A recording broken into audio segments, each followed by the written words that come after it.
too loud.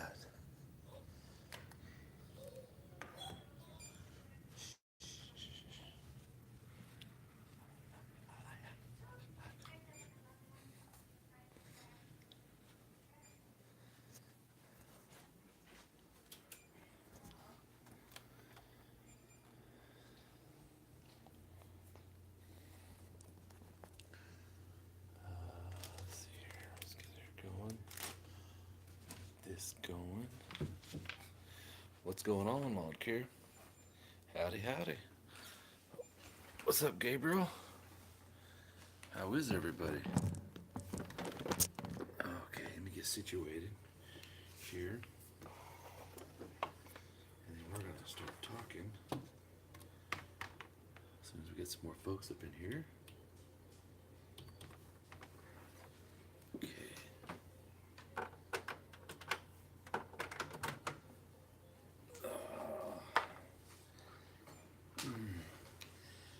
Tired.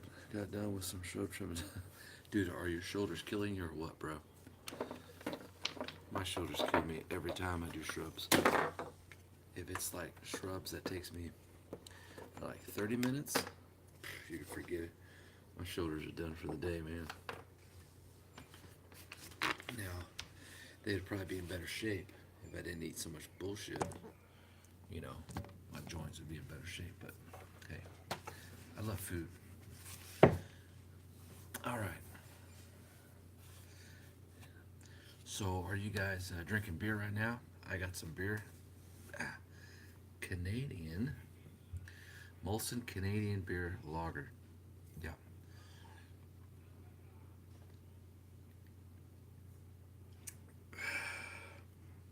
Man, it's ice cold. Well, it's not ice cold. What's up, lawn care guy? My man. Oh, thank you. I need to put you down for those 3 tickets. I'm glad you said that. Or I'm glad you popped in. I meant to do that earlier. Alright, where's my pit? Oh, here we go. Somewhere. What's up, off grid?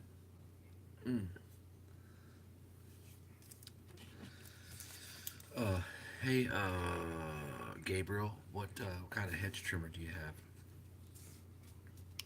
See, lawn care guy. Lawn care guy. So, lawn care guy.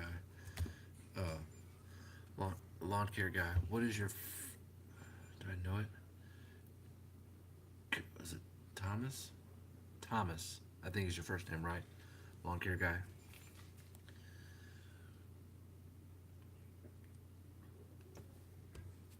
Okay, so I'm gonna put your first name and then your screen name. I want to make sure I get the right guy. Thomas. Excuse me. Lawn care guy. Okay. And then when we're done with this live, Thomas, I'll send you a picture of the tickets. That way you'll have the numbers, and then I'll put them in the bag.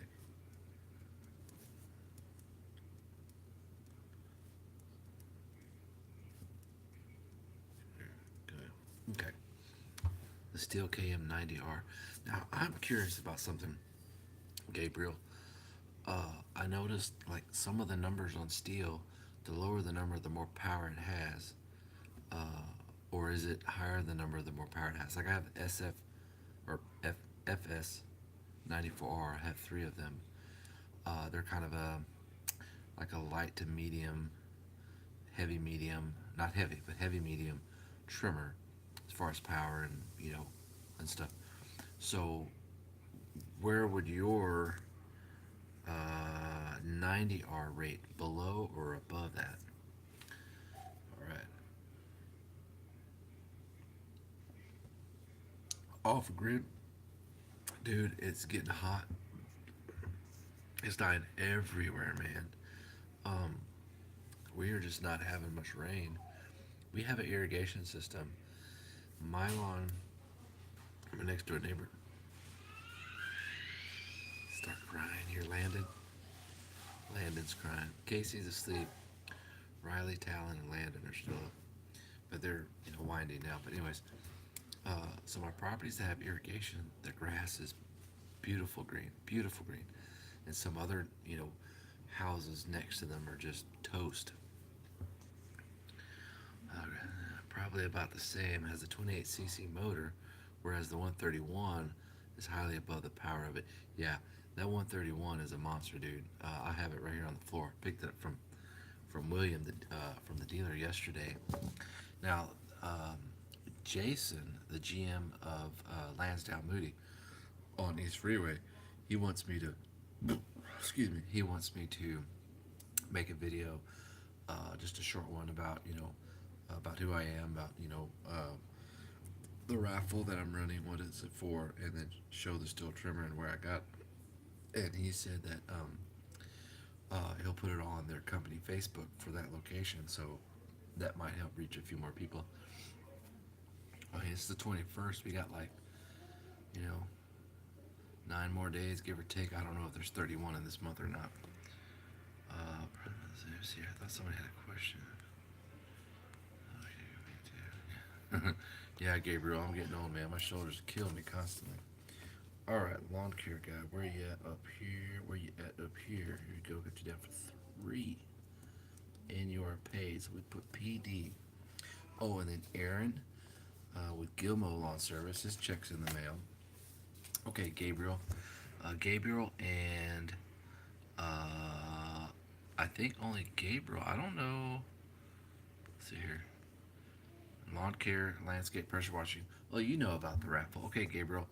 Um, I don't know if you know about the raffle we're doing, but my dealership where I buy all my mowers, Lansdowne Moody, on East Freeway in Houston, Texas, they donated to me the steel FS 131R to raffle off. And we're raffling, try to raise as much money as we can to help my wife with expenses for her cancer treatment. She was diagnosed this year with ALL, which is acute lymphoblastic leukemia. And even within that, there's different ranges, different subtypes and stuff of the leukemia, which is of the ALL. Anyway, so that's what we're doing. We're gonna draw the winning number September 1st, and they're $20 a ticket. We're using real tickets. We got a big roll. We got plenty. And what happens is you can send payment via PayPal or Zelle Pay, or you can mail a check if you want to. And then let's just say you bought 3, like Thomas got 3 here. So on the back we'll put your name, your company name, or even if you have a company name, it's just you, that's fine. We'll put that.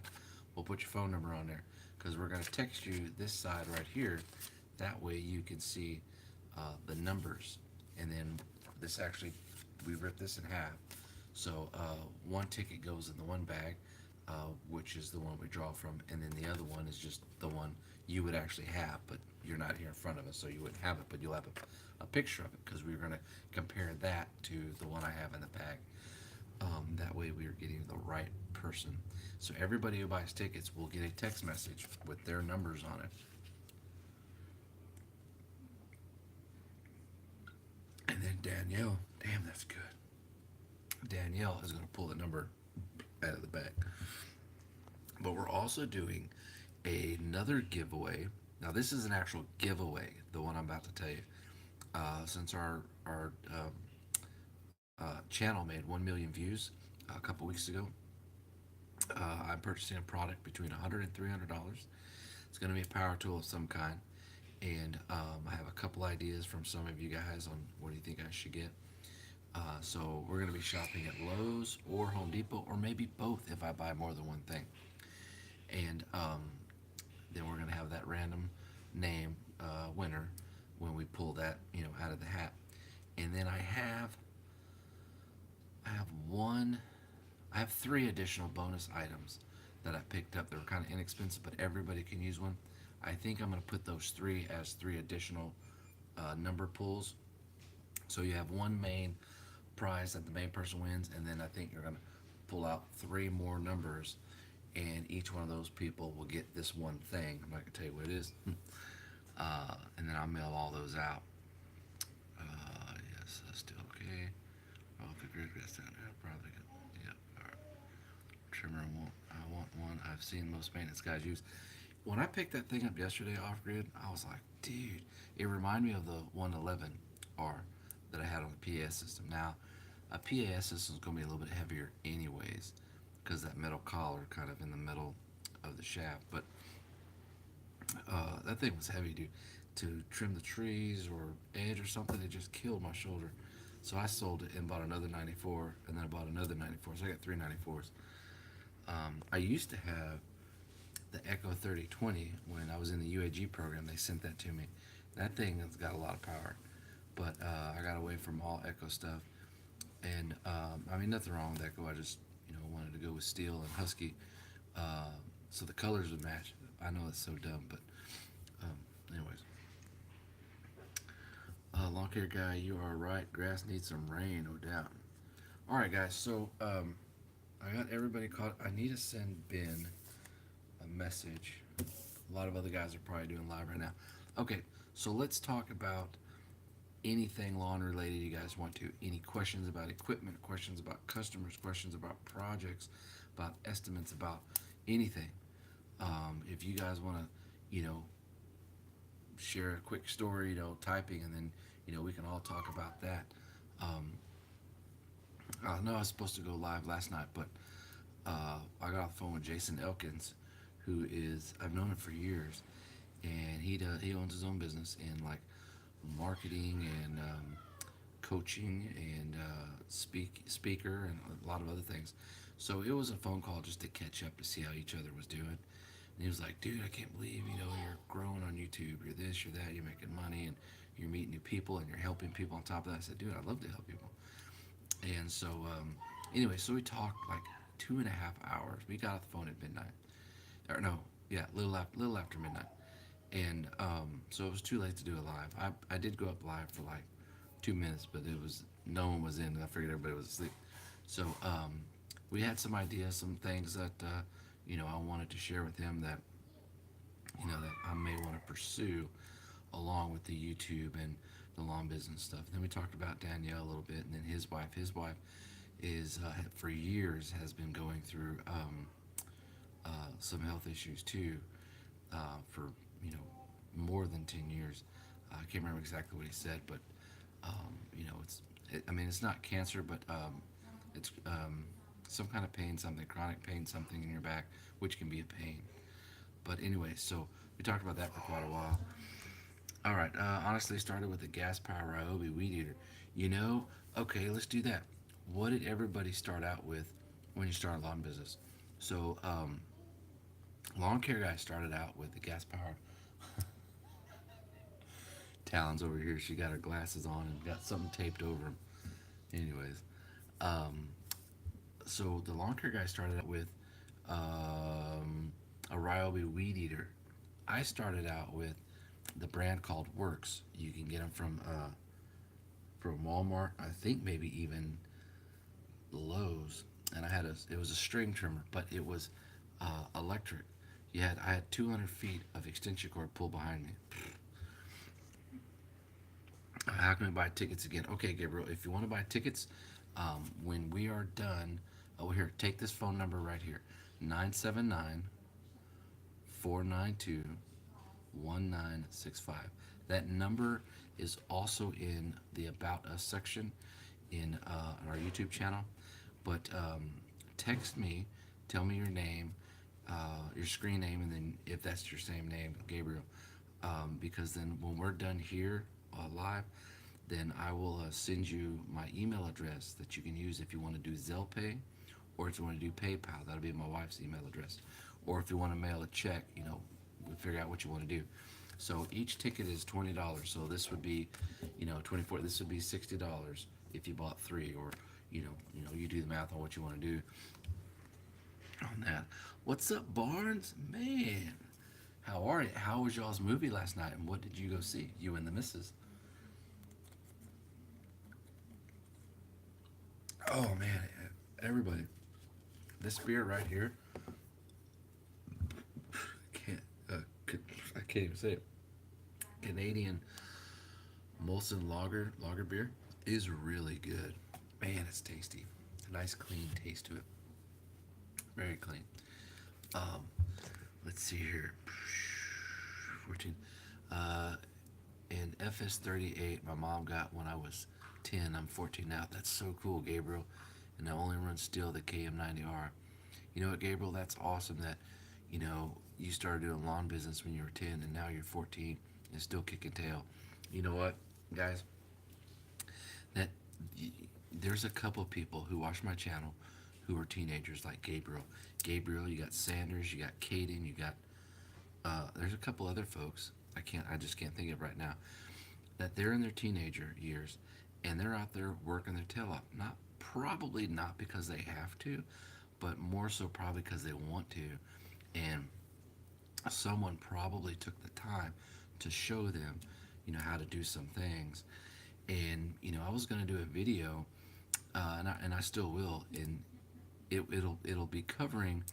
Well, let me back up. There's a viewer, I can't remember his name, but he said, "Man, when I was been showing Caden working with me, and I introduced him to you guys, and he started working with me a couple weeks ago. A couple of you guys were like, dude, that's incredible that you that you bring on a teenager onto the team instead of a grown adult." And there's a couple reasons why I did that. I've had a few adults, about 5 or 6 that I've tried, different guys a couple years ago, but each one had their own problem. Why they couldn't show up, why they had to leave early, why they were always on their phone, why this, why that, fucking bitch, bitch, bitch. And then I had a 19-year-old at that time. When he started, he said, "Kevin, I'm in welding school right now, Tulsa Welding School, and I graduate in about 3 months. After that, I'm gonna go do my welding career. But if that's okay with you, I'd like to work for you." I said, "Sure, man, come on." That 19-year-old kid at that time was the best employee I ever had. We worked 5 days a week. He went to school early in the morning. He got off about 12. Got to my house about 12:45. We worked till the day was done, till we were done. So at that time, there may be 5 properties left. There may be 7, 8, whatever.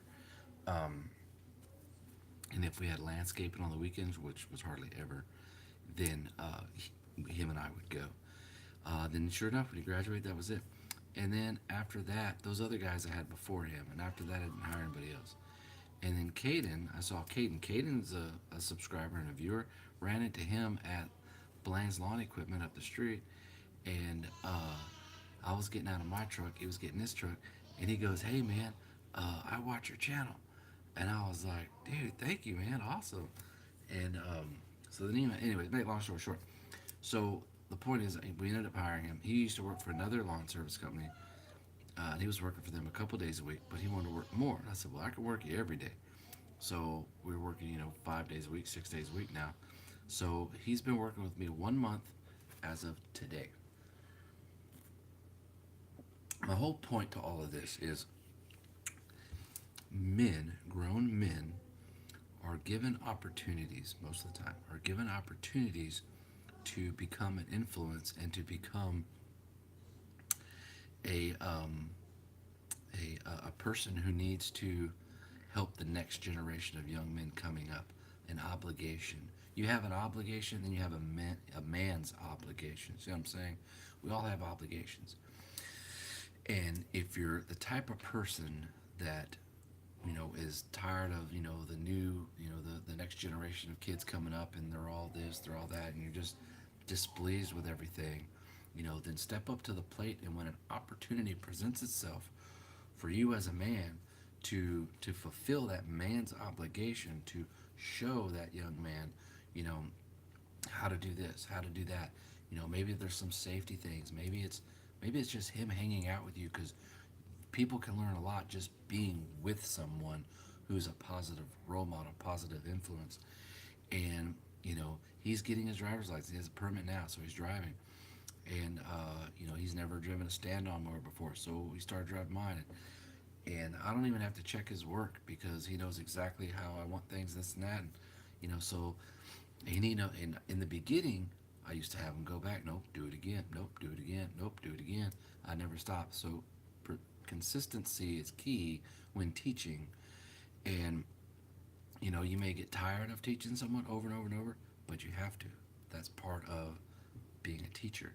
And so now he knows what the standard is, and he knows that If he misses something, or when he's like when you're edging and all of a sudden, you stop because something didn't cut right, and you go back and get that little part, you keep on going, or you're trimming, or you stop and you look, make sure everything's good to go. Okay, this part's good, and then you move on. Same thing with mowing. Those are things and skills that they learn, and that things like that can transfer into other areas in his life when he's learning other things, um, as well as when he listens to when I talk to customers. Being polite and negotiating and navigating through conversation. So negotiating and navigating are two different things. And so when you do that through conversation, he's there in person with customers come up to me, and we're talking, and he's like, dude, that's crazy. It's like, how long have you known him? We're like, started cutting the grass last week. And he's like, dude, you guys been talking like each other for years. I said, well, I don't know what to take. So he learns, all kinds of things.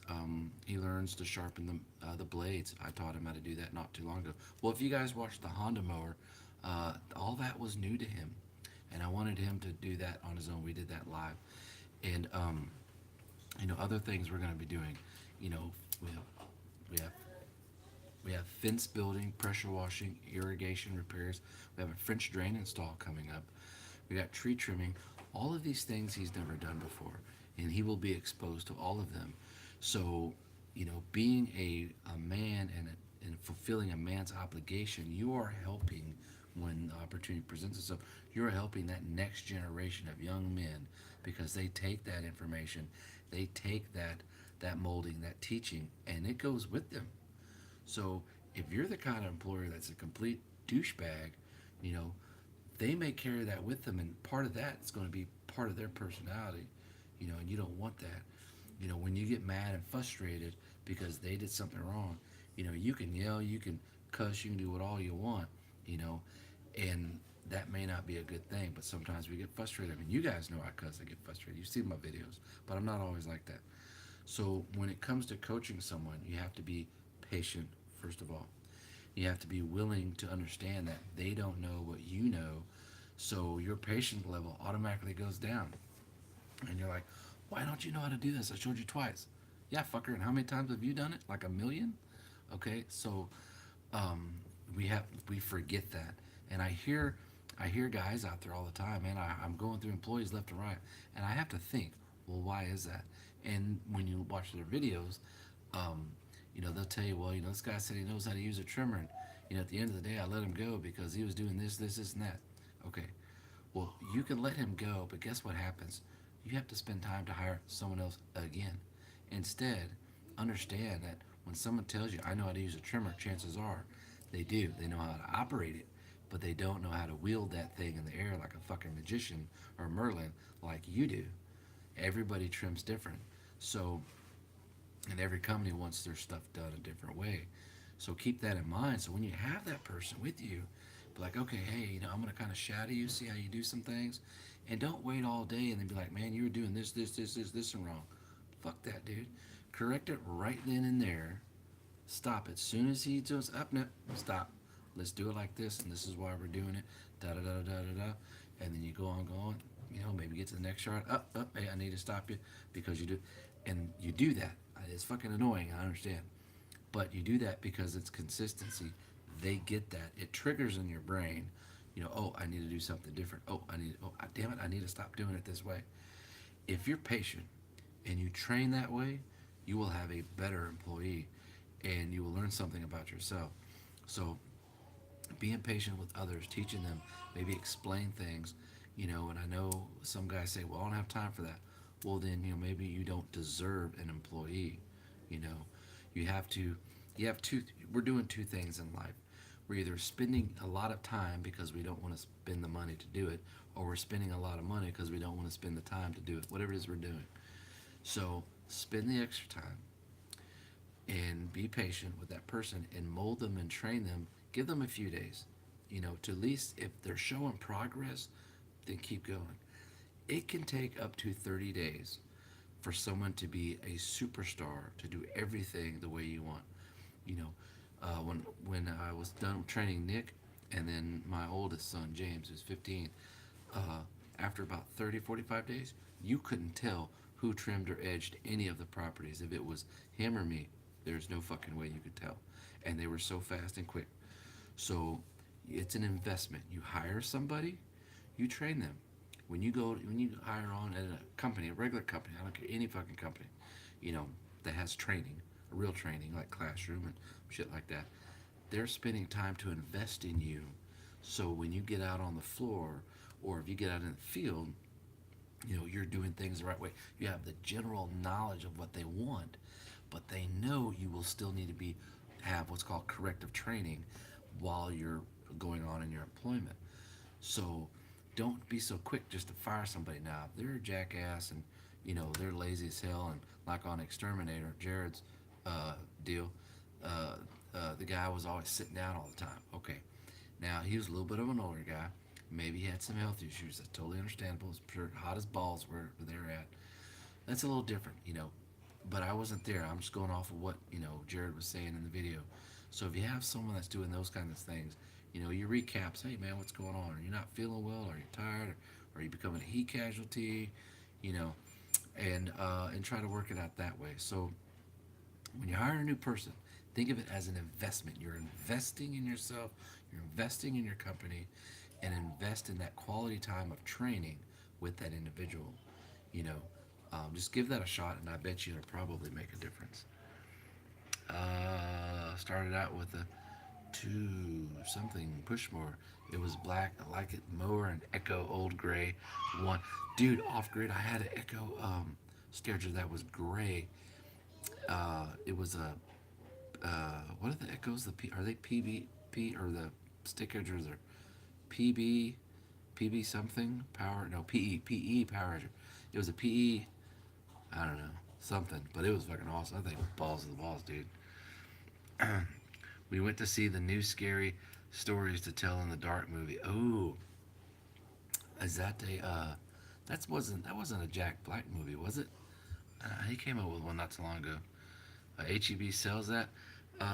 Kroger's. I was at Kroger's. Long guy Thomas. I was at Kroger's when I get that. But you know, Kroger's and HEB sells a lot of the same kind of beers. So check that out. Kroger's might or HEB might. Um, let's see here. Blower. Oh, you were correcting that. Okay. YouTube all the way and screwing up, of course.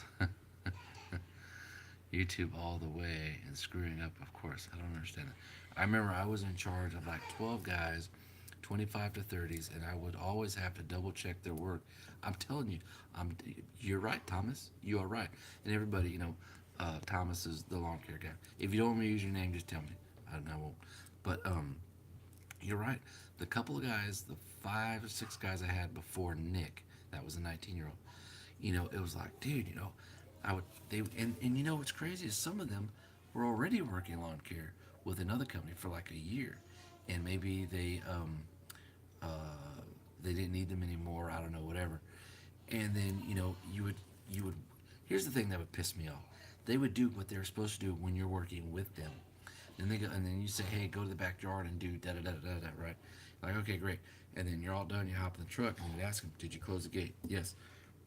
Did you do this, and this in the backyard? Yes. Okay, great. Hold on. And I go back there, gates open, and those couple of things weren't done. And I go back out there, and don't do it yourself.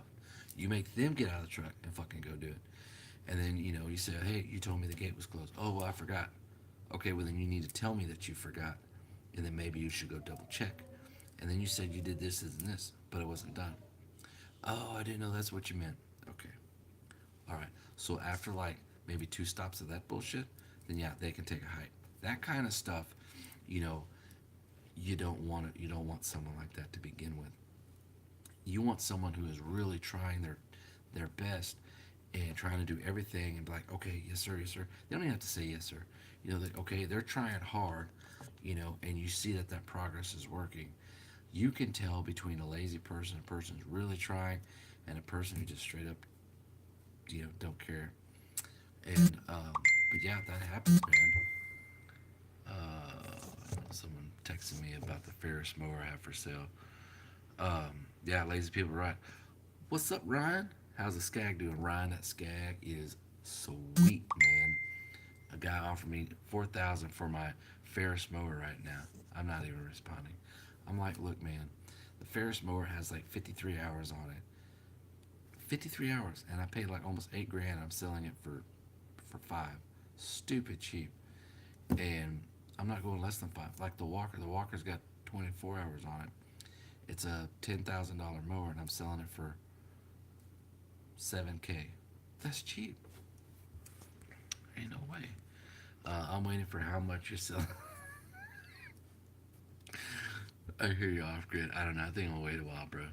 Nah, I'm cool with it. Okay. Um. Anyways, so all right. What else? We got 12 people in here, but not 12 people commenting. So okay. So how many people you have work for you now, lawn care guy? Are you just by yourself? You got one helper, a couple helpers? What do you got going on now? Anybody here work by themselves as a solo operator with an occasional helper here and there? Oh my gosh, you're live when you thrive. Ashery. Oh, Ashery. I came up with a nickname for that mower just for you. I was thinking about putting a decal on the mower, but I'm like, no, I better not. What's up, Jason? Hey guys, so Jason, as you can see down here, everybody say hi to Jason. Jason is who I was on the phone with last night. That's why I didn't give you a live video. It was that guy's fault. Yeah, we talked for like 2.5 hours, man. See, hi, Jason. Hey, Jason, by the way, Gabriel is 14 and he is out there kicking tail, mowing grass. Been doing it since he was 10. And we have a couple of guys who were teenager years who are out there who are making it, man, who are making money, who are satisfying, taking care of customers, doing good work, attention to detail, and you know that's going to um, transfer. That's going to carry with them to their next adventure of their work, whatever it is they're doing when they get out of high school. And you could do lawn care as a career. People make tons of money. Lawn care is a multi-million-dollar business if you're large enough. And even if you're not, you can still make hundreds of thousands. I mean, it's just crazy, man. Um, all right, hi, Gabriel. Cool deal. That's right. You kids get out there and do the hustle, work hard, earn money. That's the way you do it. Absolutely. Okay, so we were just talking about hiring people who are lazy, not knowing they're lazy. So, let me rephrase that: hiring people and then discovering that they're lazy. They have a lazy gene in them. And then we were talking about as a man when you're presented the opportunity to of obligation and you have to fulfill a man's obligation. And I say a man's obligation because when you have a youngster, a young man in front of you, and you could be working, you could be anywhere. You could be working at a hardware store, and a teenager comes in, and I don't know, they're wanting to buy something or whatever, and or maybe they want to know how something works, or instead of just giving them a short answer, you go a little bit more in depth, and you really change the whole atmosphere of what's going on, and you try to you know teach them something. So when you have someone that you're going to see all the time, like an employee who's a teenager or your kids or something, and whatever it is you're doing, whether it's lawn care, whether it's something around the house, whether it's, I don't know, whatever, um, you want to be that influence, that person who is fulfilling that obligation to show them how to do things, because that person, let's just say they're not your child, that person may not have a man figure in their life who can do those kinds of things. So there, and here's what is crazy is there's some kiddos out there, teenagers, who are out there hustling and doing lawns and this and that because it's just them and their mom. They don't have a positive male role model. Are they out there seeking that? Probably not. They're out there, they're searching for something. I'm not talking about just cash, you know what I'm saying? So you want to be that person that tries to guide them, tries to help them, and not be someone who just whatever, you know. And again, if it's someone who's coming to work for you, you take the time, and that's an investment of training them instead of just firing them after one day because they don't do it exactly the way you do it. I mean, shit, if any of you guys came to my house and I hired you, well, I'd probably fire you at the end of the day too because you don't do it the way I want it. Nothing, nothing, you know, I mean, that's totally the wrong way to look at things, so at least give someone a couple of days. But, anyways, okay, I'm solo. My setup is this is off the grid. My solo is set up in a really small, so you could say I do it as a pastime, self-propelled trimmer and blower. Yes, I have a zero turn, but it's parked most of the time. Okay, cool. Oh, self-propelled trimmer and a blower. I got it. I think that's because I've never heard of self-propelled trimmer. Well, there are self-propelled trimmers. There are those brush the brush. You walk behind them. They got the long trimmer line. Maybe that's what you're talking about off the grid. I'm eating popcorn. Everybody, Ashery is eating popcorn right now. Your lives are like movie entertainment. Okay, so check this out. Ashery, this is for you. Okay, you know the name of the skag mower I have is called Tiger Cat, right? Okay, we all know that if you have watched the movie Kill Bill, and I think it's volume, I don't know if it's volume one or two, but it's where Uma Thurman um, gets, she's in the hospital and she ends up stealing, the nurse's yellow truck, and it's it says "pussy wagon" on the tailgate. And so I was thinking, okay, people associate, pussy, pussy cat, that kind of thing. Okay, so then I would have on the back of my on the back of my skag, it would say, pussy wagon. But we can't do that because people are gonna be like, "What the fuck's this guy got on the back of his mower?" Yeah, we can't be doing that. But that would be hilarious, right? Okay. All right, guys. Anybody here have any questions about the raffle? Anybody here have any questions about when we're drawing the ticket, when we're how to purchase the ticket, anything like that? Give me a royale with cheese. I like that. I'm hungry. That makes sense. I would like to eat. That beer made me hungry. I may go get another one. Okay, so what kind of question is he? Describe what Marcellus Wallace looked like. Does he look like a bit? Don't get me started on movies, because I will recite lines like a mother on so many movies. I will react all the way down to the accent. Don't get me going. Uh, you should totally try out an X-Mark mower. I would love to see how it cuts. I can tell you what he looks like, but YouTube won't like it. what's, the, what's the next mower? I don't know, man. I think I'm gonna roll with the 36 and 52 for a while. Sell both 48s, and I think they'll be fine. The Skag backs up on the trailer, and the Kubota goes to the front of that, and they seem to hold up pretty good on the 6.5 by 12. I put some boards up today on the 24-inch sidewalls, and that's so when we do tree trimming, which is frequently, and a lot of heavy bush trimming and stuff like that. Well, there's a lot of limbs. Now I can throw a chain down there, and then throw the limbs on top of that as I'm cutting them, and then throw the chain back over. So when I get to the dump site, they can hook it up and pull it right off. And having that plywood there, the branches won't want to interfere and get inside the expanded metal and tear up your your your trailer. I can't think of the damn name. It's a tasty burger. Is this one of those Hawaiian burgers? That's from the movie Pulp Fiction. A lawn man's happiest when he gets some new equipment. Tip all the ladies got a new BG50. Now BG50. What is a BG50? That sounds so familiar. But yeah, every time I get new equipment, dude, I get excited. Okay, so let's talk about real stuff here.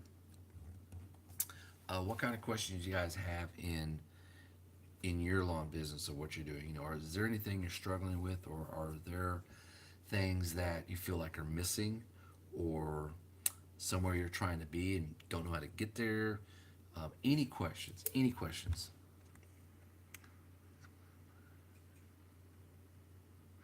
Ashery, I can't wait until you get the um, the video up with that new Honda trimmer. That's gonna be great, man. All right, so I'm gonna read off some of the people of the channels who already have purchased tickets. Ben with Acme Mowing, John Macias, Pee Wee Lawn Care, Aaron with Gilmo Lawn Service, the lawn care guy, Barnes Lawn Care guy, which I need to get with you, Barnes, if you're still on here. Jim with Scout Lawn Care, Jimmy, Veterans Lawn Service, Tino with AJ's Lawn Care, Angel Lawn Care, Claudia Gayden, Cato Lawns, John Haynes, Sanders Lawn Care, and Legion Lawn Care. Some of those guys have paid. Some of them are going to get with me later this week. Yes, I said that, and I will say it again. Handheld blower. Okay. There's Pee Wee. Speaking of Pee Wee. All right. Got you on Friday. You bet, man. I got you down for 5. Okay, guys. How's that new Kubota working for you, Pee Wee? I think the last video I saw was a couple days ago, and I don't know how long before that you had uh, filmed that. It couldn't have been long before because you just bought the mower. Which Model Z did you get? It looks like the 121S, like the one I have. I can't wait to make those videos for you, Kevin. It's going to be awesome, buddy. All right, so Pee Wee, what did you do today, bro? Anything crazy happen? Any um, crazy phone calls with customers, estimates? Great, brother, I love it. And that was my first time using it. Oh, okay. Cool, man. Well, when I bought my first Kubota mower, it was the Z121S, and actually I didn't buy it from William. I didn't know William at the time. I was living in College Station, building my business in Spring, which is 2 hours later. I would drive 2 hours just to mow one lawn because that's where I was trying to build my business. So I was sacrificing that time. I'd get up at 5 in the morning, get all my equipment together, leave and get to Spring at 7 in the morning and unload and get ready at 7:30 to cut the first property. And I may only have one property that day. So after a few months, I built enough clientele to where, I can move, down here. So that was 3 years ago. But anyways, um, I bought that Kubota at Norman G Tractor in Norman G, Texas, from a guy I used to bowl with. He was one of the salespersons out there. And they didn't have the Kubota walk-behind mowers. They didn't have a whole lot of stuff because they were way in the country. But they had that Kubota, and I'm like, dude, that was nice. I got a picture of every equipment I've ever bought as far as mowers from any dealer. With William, I have every single picture, him and I together shaking hands or standing or whatever, of every product I've ever bought from him. That's like 8 mowers and a trailer. I have all of those pictures. So it's kind of neat. I had an old customer call me back for my services, charged for an extra $20. So Tom with Lawn Guardian, did they? Hold on, let me back up real quick. People invented a bicycle that could fly through the air. Okay, Tom. So did this person call you back when you said the person called me back for my services? Now, was that because you went and you gave them an estimate and they said, okay, they'll think about it, and then they called you back, or um, explain a little bit more on that? It says message retracted. Maybe he deleted that or something. Let's see here. Any questions you guys have? We're here to. That Kubota is a dream, dude. It is. That Z121S comes with LED headlights, and they're diagonal, so they're like this, which is pretty cool. I really like, and I like the dial on it. When changing the height, you just kick the pedal down, it raises the deck up, and you go click, click, click, and then it drops back down. I mean, you don't have to pull pins or nothing. It's legit. I was going to. Oh, okay. I had a customer tell me once that I charged too much, but then Ashery says I had a customer that told me I charged too much, but then they called up some professional landscaping companies and found out how expensive it was. Then the customer called me back. That's right, guys, and keep that in mind when you go to properties to do estimates that you've never been to before. that customer may not know, what a good price is, what a high price, a low, or a medium price is. They may not know anything. They may be doing their stuff for years, and all of a sudden, like, I don't want to do it no more. Let's get somebody out here. So when you walk them through that, and they say, "Oh no, that's way too much," instead of ending the conversation right there, say, "Okay, well, how much were you thinking it was going to be?" Okay, and then that you'll do a little bit of talking there. They may say, "Well, it's going to be, let's just say, $100 for something." Well, I thought it was going to be 50. Well, I can definitely see where you think it's 50, but we're doing this, this, this, and this, and that takes this amount of time. And normally, larger companies charge this amount, and so we're actually well below what the going rate is or whatever. Or, well, I completely understand that you're thinking maybe 50, but this is the going rate. And then you pause for a second and you listen to what they have to say, because often that next thing that they say could determine whether you get that or not. So they could say, well, let me think about it. Then you say, okay, well, you know, you have my number. Call me, text me if you have any questions. I'll be glad to answer them for you. I appreciate you, allowing us to come out, take a look, and give you an estimate on that, because that exiting, those words you're using, and the body language when you're exiting that conversation like that, that can make the turning point when they call somebody else. That other person could be maybe $10 cheaper, right? But if they sound like a complete, loser over the phone, that customer may not want to go. They may remember you as, man, he was really nice. You know what? We're going to pay the $20 extra or the $50 extra or whatever. I'm not saying it happens every time. Don't get me wrong. I'm just saying sometimes it does. And sometimes you just can't win every estimate. And sometimes maybe they can only afford a certain amount. And there's somebody who will pay that certain amount. But you can't take it personal, and you can't let it bug you, because why? There's millions of more people out there waiting for your service. So remember that. I've had people call me back too and go out there. I currently work at a chemical plant, brother, so we're decommission all the vessels because they're going to close down the plant. Dang. But I got some downtime in my skin today. Downtime in my skin? And oh, there it is. I got some downtherm in my skin today, and it burned. Dude, what the hell is downtherm, dude? You might want to be wearing some long sleeves, bro. I think you guys wear long sleeves because you wear the orange shirts. But I'm okay, man. Don't let that stuff hurt you, Pee Wee. I'm telling you. Okay, Tom. I was doing the customer for 6 months. They fired me for somebody cheaper. I was doing the yard work next door, and they came up to me again and asked me for my service, and I charged them an extra $20. You know what, Tom? Here's an interesting thing. I've only happened that have that happen to me just a couple of times. It's hard. It takes a big person to letting go of somebody is, it's easy, anybody can do that, but it takes a person with I can't think of the word, for them to be like, you know what, you know I'm gonna go ask this person. I'd let them go, but I'm gonna go ask for their help again. I can't think of the damn word, but it takes a lot for someone to do that. So when someone does that to me, um, hey man, it's Gabe. Okay, mom had saved it 30 minutes ago. So okay. When someone does that, um, I get a little excited, and in charging more, there's nothing wrong with that. Because they probably should have went with you to begin with. But when you're given that opportunity to move forward with that person, man, if you do the best you can, and then whenever the customer comes out and talks to you, spend time with them, just talk to them, because that's going to build value with them, and they're going to see why you're worth more, right? So you hear a lot of long guys say, man, the best customer is the one I don't see.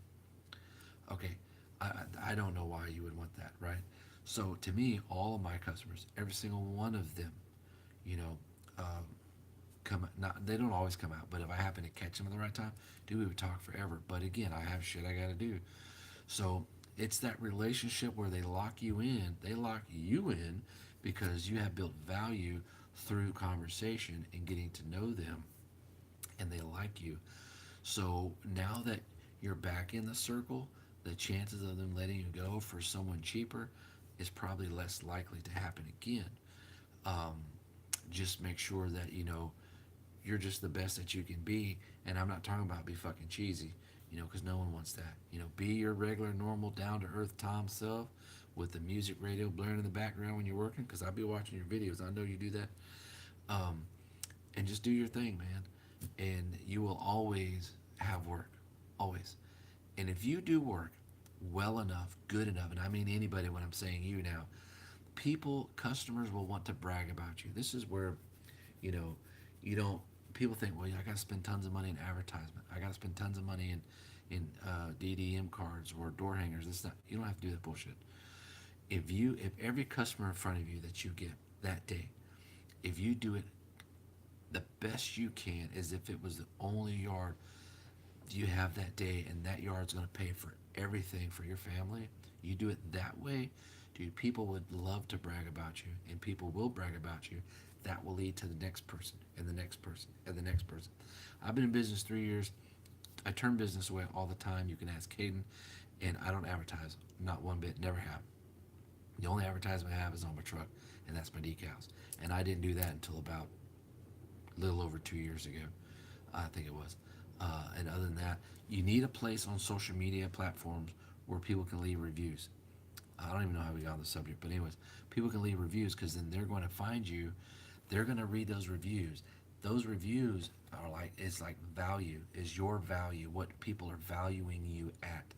So someone leaves 5 star, 5 star, 5 star, 5 star, 1 star. Who the fuck left 1 star? And you go back and you read that. But most people don't care about that 1 or 2 star. If you got like 25 stars and there's a one star, 1 2 star, they're gonna go read that. They'll be like, man, that's a bullshit comment, and then they'll end up calling you. So you need a place where they can leave reviews, because reviews will get you money down the road. Think of it as a nest egg, okay? You ask your customer, you do the project, how did you hear about us? Oh, I found out about you on Angie's List, or next door, or Facebook, or Instagram, or whatever, or from my next door neighbor. Well, who's your next door neighbor? If you know the next door neighbor, then you might know how they found you.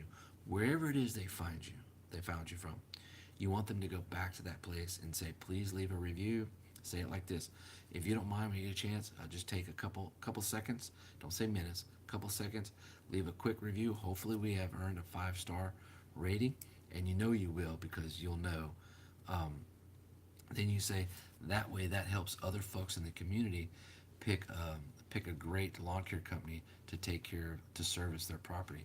So you're now feeding them positive information. You're now including the community, because she went to the community to find her. He or she went to the community to find you. So you are reassuring that, and they want to help you out. Everybody may not leave a review, and that's not because they don't want to. Maybe they forget. Maybe they're lazy. Maybe they're whatever. But you're going to get some reviews. And by doing that, you're building that value. You're building that nest egg.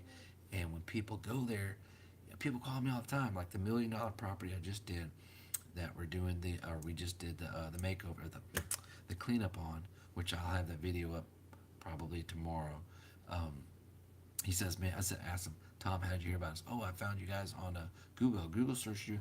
You were the closest company to my property, and I read your reviews. He goes, dude, you have like all 5 star reviews. He goes, well, this guy has to be good. So he called me, and that's what I'm talking about. It happens all the time. Okay, how to bid commercial properties. It's no different than when you're bidding residential, bro. You look at square footage. People think, well, there's tons of money in, commercial property. It pays a lot more than com- than residential. That's not always the case, you know. It just depends, but start with the square footage first, and then look to see if, how much trimming, how much walking is involved, if there's any edging and things like that. So, and you can look at it based off of square area, and then also your amount of time. So, like, I have an hour rate that I charge if I'm doing stuff other than mowing. It's 65 an hour. I don't care if I'm pulling weeds. I don't care if I'm tree trimming or what. Well, tree trimming is different, but if it's like manual labor kind of things, different this and that, it's 65 an hour. So if it's something that's going to take you 2 hours to do, okay, so that's $130. But how much of an area are you doing? Are you doing an acre? Are you doing a half an acre? Are you doing a bunch of areas like in grocery center parking lots? That would drive me nuts. Are you doing just a one huge field? There's no trimming, there's no edging, so all of that makes a difference. I always upcharge how clients that left for cheaper and price. That's right. I do the same thing. I do the same thing. Funny at the lawn garden, that stupid tax. Yeah, yeah. I always have prize in my mind, but edging up the charging, but end up charging less. You know what, off grid? That happens to a lot of people, and I think it was Pee Wee that was talking about this the other night. In your mind, you're thinking, okay, I'm going to charge $100, and you get up there, and all of a sudden you start talking, and what comes out of your mouth? Any number other than 100. It's less, right? $50, and you're like, instead of saying 100. Once you get past that hump of saying what you want to say as far as a price, and soon as those couple people start saying, okay, yeah, that's good, let's do that. All right, sounds good. When you can start, once that starts happening off grid, it's going to become easier and easier. That yes will build that confidence in saying that, and then after a while, when people tell you no, or people tell you, well, I can't afford that. Okay, when people tell you no, that's no. When people tell you, well, I can't afford that. Okay, well, what were you thinking? You now have a second chance to get a price, depending how bad you want it. People say, oh, well, the last guy was charging this. Well, that's higher than the last guy. What was the last guy charging you? So then you can kind of negotiate a little bit there if you want that property bad enough, right? So once you get past some of those hurdles and you start getting yes, yes, yes, yes, your confidence goes up. When you get the couple of no's, it's going to be like water off your shoulder, man. It's not even going to matter. It won't even bother you. If you work at a chemical plant, I'm sure security is a problem at a place like that. All it takes is one bag egg to mess it up. Da da da da. We had a couple of encounters with fire. Trust me, it's scary. Damn, dude. Downtherm is a heat transfer fluid suitable for non-pressurized liquid phase systems with a maximum temperature. And you let that touch your bare skin? Wow, dude. Man, I hope you're okay. Heat exchange fluid. Ash-free, like what the atmosphere process is probably used in the movie Aliens. Do you like your job, Pee Wee? Okay, here we go. Tom, I just returned to their property Monday, stepped up my game there too. Thanks for the advice, I appreciate it. I knew I had him though. That's excellent, Tom. And I know you do good work because I see your videos, and I know you hadn't posted in a while because of something with memory on your phone or something, but um, just keep doing what you're doing, man. And the true test of doing quality work, and being consistent is when the weather sucks. When it's cold, when it's wet, when it's rainy, when it's hot as balls, that's when, you know, that that true passion to want to do, your quality of excellent work. Everybody has a different quality of work. So to do your quality of work during those types of weather extremes can be very challenging.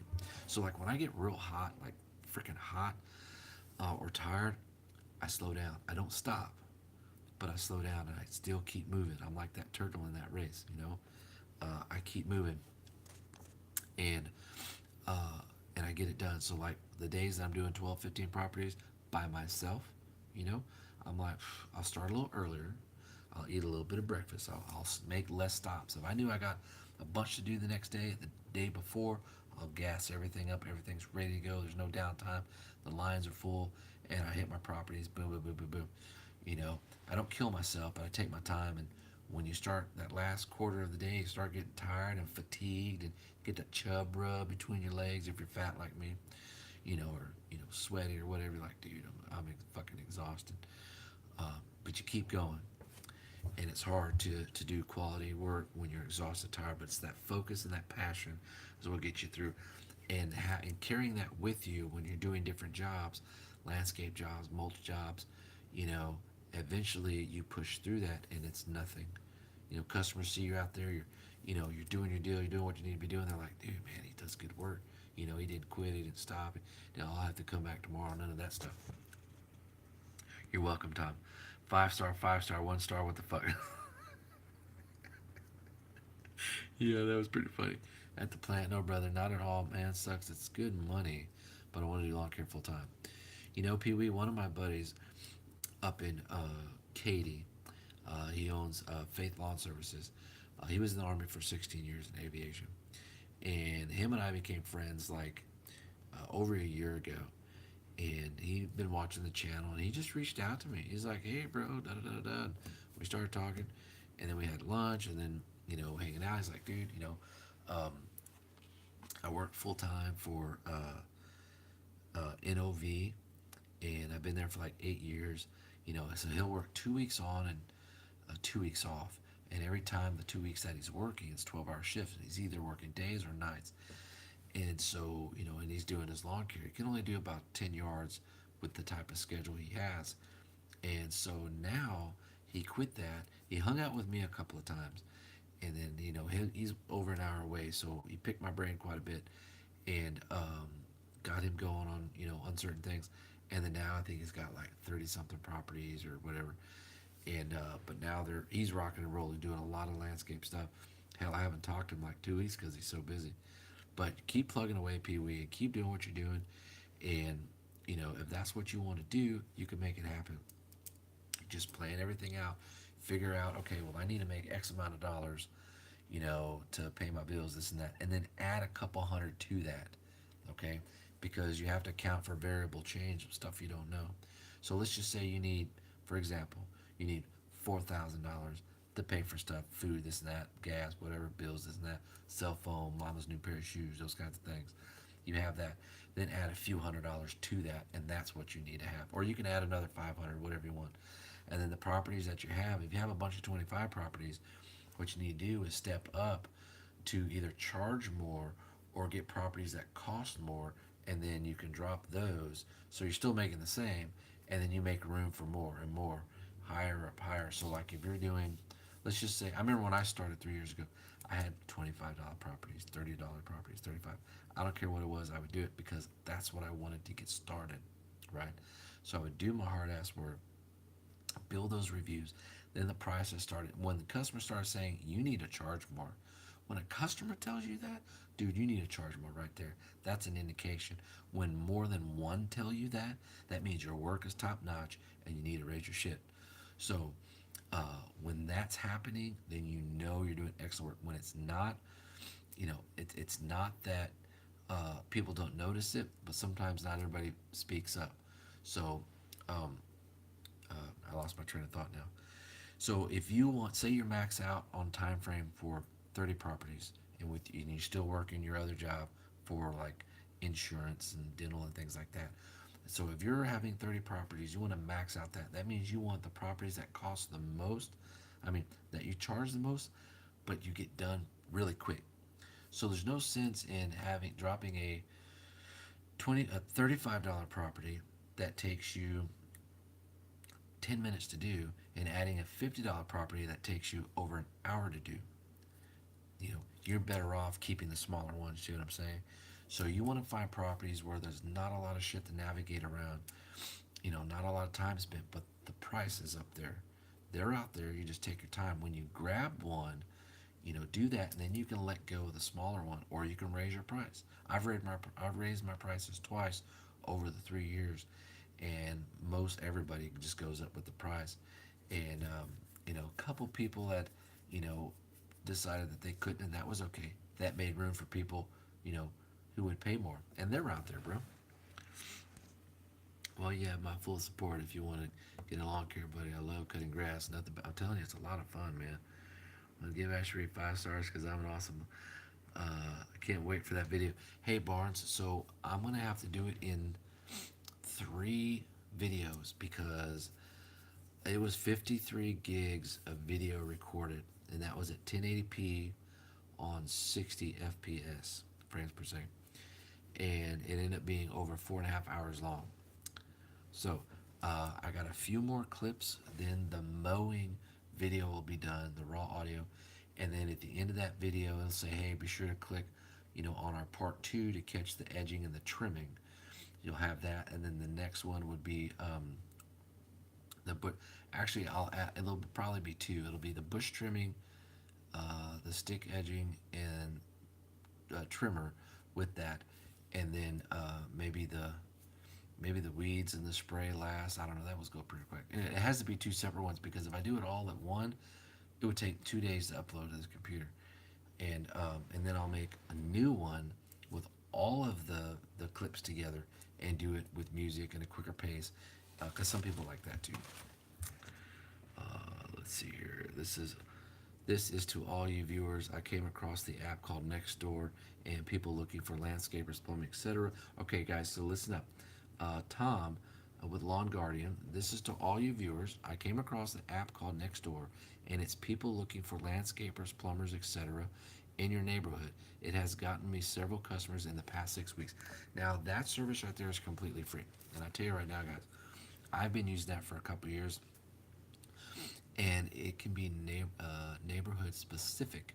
So when you download the app next door, it'll want you to you got to verify where you live, okay?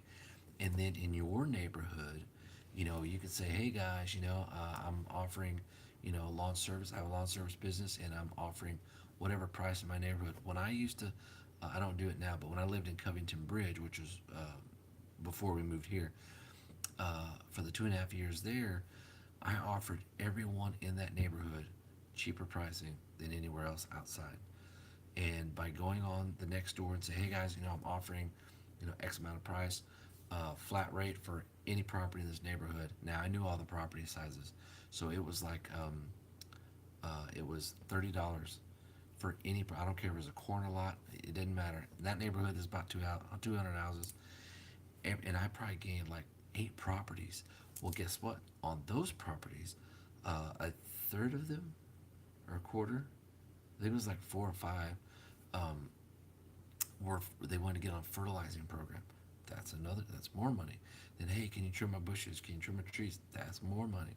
Can you cut my grass every week? That's more money. And then I gave that special for all of 2018, or all of 2017.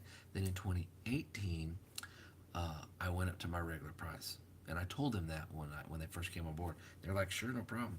So that was an introductory price, and that's how I gained a lot of customers. Those customers I still have today. They do everything. They cut grass every week. We do the flower beds, we do the tree trimming, they do the irrigation repair, we do the fertilizing. So it's great. I do lawn care on the weekends, but I got 20 to 25 customers right now, but they have checked my channel out. Oh, okay, sorry, man. Right now, but they checked my channel out. I missed understood that, Pee Wee. Same here. Next door got me an extra $500 saw drop. That's what I'm talking about, guys. Now, okay, so now further that, when you have make sure you have on your next door, you can have 2 accounts. You can have a business account, which is a business page, and then you can have your personal one for the neighborhood you're in. Okay, link those to your phone. Make sure that your email is set up with those and your contact information. When someone finds you on Nextdoor and you do this job, like people, you do that $500 saw job or whatever, like, and they're done, and you're done, and they are excited about the work that you did. It's great work. Say, hey, how did you hear about us? Well, I found you on Nextdoor. Great. Do you mind leaving a review there so other folks in the community know that they can, count on us to come out and take care of the property? I didn't say count on us to do the best job in the world. You don't want to lock yourself into a corner. So count on us to come out and take care of that property. You know, and then let those reviews build, because that's just going to benefit you. So remember that every time, just get in a habit. Oh, okay, well, where did you find out about us? And ask that at the end of the project. At the end of the project. All right, Barnes, my man, you got some good videos, bro. Keep it up. Appreciate it. I got some more stuff on my channel. Sometimes the heat gets to me, and I want to get the job done and move. You know what, Barnes? I need to go visit your channel. We're doing it right now, guys. Okay, guys, guess what?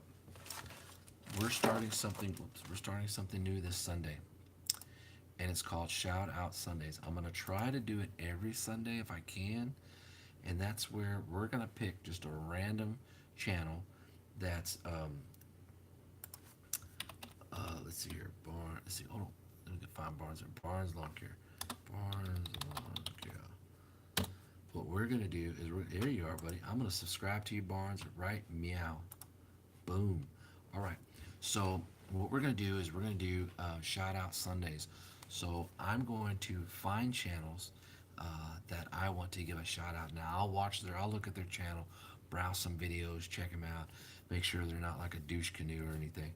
And then I'm going to go into my editing program and I'm going to screen video shot the entire video that I'm videoing of the video and go through their whole channel.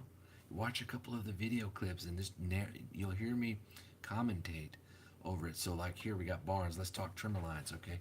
So that's 15 minutes and 29 seconds. Customer refuses payment options. So I'm going to talk about some of the videos he has out there. Here we go. Here's another one. Skag V-Ride versus tall grass and little mud. Destroy the customer's property. That's definitely one I click on. So we're going to spend time on Barnes's page, and then that's all being recorded, and then that's the video that's going to be playing Sunday. So you guys get to check out, and the whole purpose of that is to encourage more traffic to that person's channel. Hey, check them out. You know, they look pretty cool. You know, they got a lot of cool, things going on there. Another muddy day in lawn care. It's just helping other people grow and, connecting. So you want to build bridges and and good communication with people. That and network that helps you get what you want. That helps get you to accomplish your next goal by helping other people. And it's such a small community that we have here, anyways. I might as well help each other out. So, Barnes, I'm coming for you Sunday, bro. So I just subbed. So you got real time subscribers. You got 26. So Barnes has got 10 videos up. He's got just under 3,000 views. So if you guys haven't been to his channel, I'm just gonna give you a heads up right now. You guys can hop on over there, and then Sunday I'm gonna upload a video. It'll be the first Shout Out Sunday video. So we're gonna put that in a playlist. Where all my other playlists, if you haven't checked that out, go to the playlist section, and then go down. There's like a gazillion playlist things. We'll add that in there to its own playlist. So everyone, will go in there. And there may be channels I go to, like Wrangler Star. I like watching Wrangler Star. That motherfucker don't cut no grass, but he does other cool shit. So it may be something that I like that's not lawn care related that I'm gonna drop in there, you know. And it's just stuff that I like, channels I like, but mainly it's gonna be lawn care because I want to try to help other people out there. Let's see here, Barnes. Oh, man, appreciate it, man. I got to get more stuff on my channel. Sometimes the heat gets me. It does, It's hot as hell, dude. But you keep doing. You've already started. You got 25 subscribers. You got videos up. You just keep doing what you're doing, man. Little by little, They could be long videos. They can be short videos. Soon as you hit videos where people just like boom, boom, boom, like the watch time goes up on a particular video, you want to concentrate on that video and start doing more of those videos because those have obviously attracted people for some reason. So keep that in mind. Just keep doing what you're doing, dude. I know all about getting that heat stroke. It makes you not want to film. It makes you want to just get it done, go home. I agree. And hang out. Exactly. Kevin, that new mower of yours has a massive 12-gallon fuel can.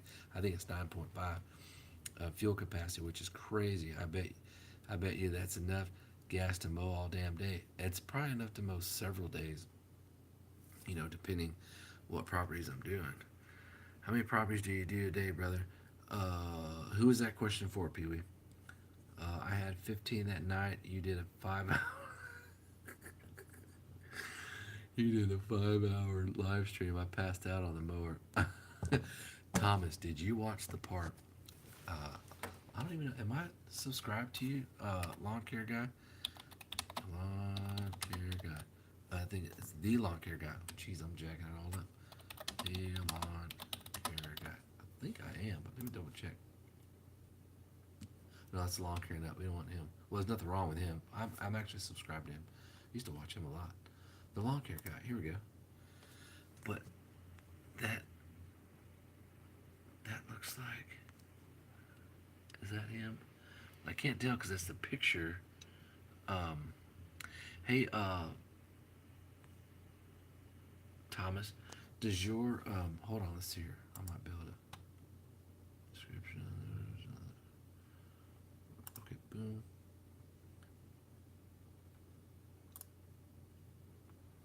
Okay.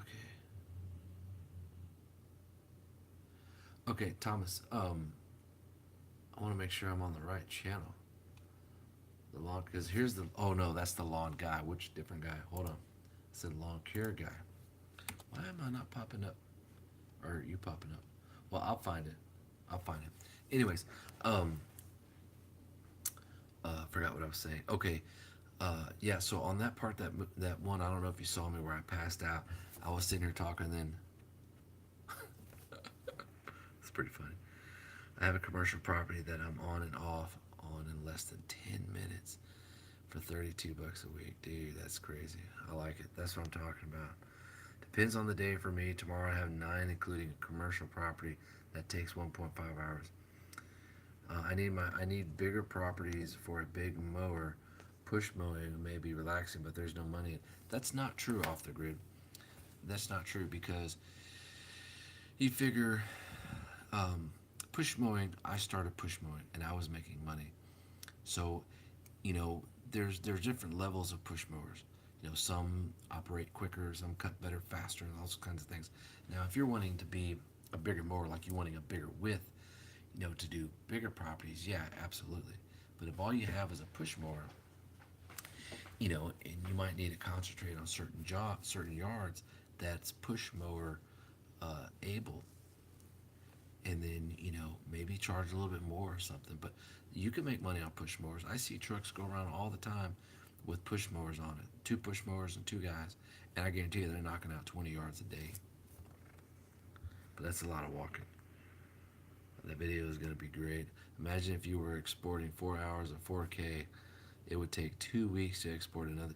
You know, 4K is great. My monitor doesn't do 4K, so you know it wouldn't matter anyways. But um, my camera does 4K. It does 4K in 60, 4K in 20 or 30. It does 2K in something, and then like 4 different 1080p's. But the higher the res they do, the longer it takes on the computer. It's like I don't want to do all that. Today, my lawn care guy said we need to get rid of that old pool because it's a pain to mow around. I've got a rusting above ground pool that needs to get gone. I told him to give me a quote. There you go, Jason. You know, there you go. And you know, if he complains about it, well, hey, you know. And I had a customer do the same thing 3 years ago. One of my first customers. They had a pool that was just, you know, they didn't use it no more. They had it for years. They used it for 15 years, above ground pool, and it was just deteriorating. And they had it was the same frame, and they had gotten a new like liner every few years, but the pumps and everything, you know, were just kind of getting raggedy. And they said, hey, you know, we want our grass in this area because we're going to put like, you know, a canopy or whatever there to put a grill and stuff. How much would you charge to, you know, take it out? So I told them, okay, I'll give you a price, but you have to discharge the water. And they're like, why? And I said, well, I can't be held for water damage because, well, I just left that. I said I can't be held for water damage. So I don't mind doing it. Here's the estimate to take it apart and haul it off. That includes the. Now remember this, guys. Listen to this part. When someone wants an estimate and you have to take something to dump it, always include that in your conversation. So let's just say you're charging $200 for something. Okay, well it's going to be $200. People say $200. I'm like, well, you know, I don't get to keep all that $200. You know, some of it goes to tax, and you know, some of it I have to pay where I'm dumping that. They're getting $25, $30 on it. So really, I'm only making this. When you explain that, sometimes, most of the time, people are like, oh yeah, I didn't think about that, and then they give you the money. And when those people, you know, well, it's still kind of high. Okay, well, anyways, the point is, you want to make sure you say that because people don't realize that you have to pay somebody to dump it. If it's Swartz, I don't know what that is, but out in ad for lawn care, he's got lots of calls. Why doesn't want Terminator to mow their yard? I appreciate it, man. Awesome, you bet, Barnes. I love that idea. Man, I'm so behind on everything. There's Kevin. That's a badass idea. What are we talking about? What's up, Kevin? You finally make it through your day, bro. So Kevin, guys, Kevin Carroll. I was talking to him today. He was texting me, and he was out there mowing, and then one of his belts on his mower popped off. And I don't know if you guys have encountered that yet, where the belt pops off for whatever reason. If you don't have the tools you need with you and they're at the shop, dude, it's a pain in the ass to try to put it on. And not only that, you have to be careful because you can get your fingers caught in those pulleys. I had a gumball one time about this big that came out of the tree, and it got lodged between the belt and the pulley while I was working, or the spindle. Sorry, the spindle, and it was just enough. Boom, boom, it popped it right off. But luckily, I had a, um, that T handle tool that comes with most trimmers. It's got the socket in for the spark plug and the whatever the other end. I had that, and I had like aircraft cable, but it had rubber wrapping around that, or coated rubber coating, and it had a little loop at the end. That allowed me to put it around was it the tensioner, so I could pull it out with the T handle, and then put the belt in there, and then put it back. I had that in the truck for that particular mower, and I've had that happen one time. But dude, that sucks when you're hot, you're burning up, you're underneath the sun. You're like, dude, forget this. Sunday is a down day, so I highly look forward to tuning in for all the shout outs. It'll be only one shout out, so we'll do one shout out on Sundays. And Barnes, you're the first one, dude. I'm the only person in America that has made videos on Steel FS560. All other videos on it are from other countries. What is FS560? Now you're going to make me want to look it up. Hold on. Steel FS560.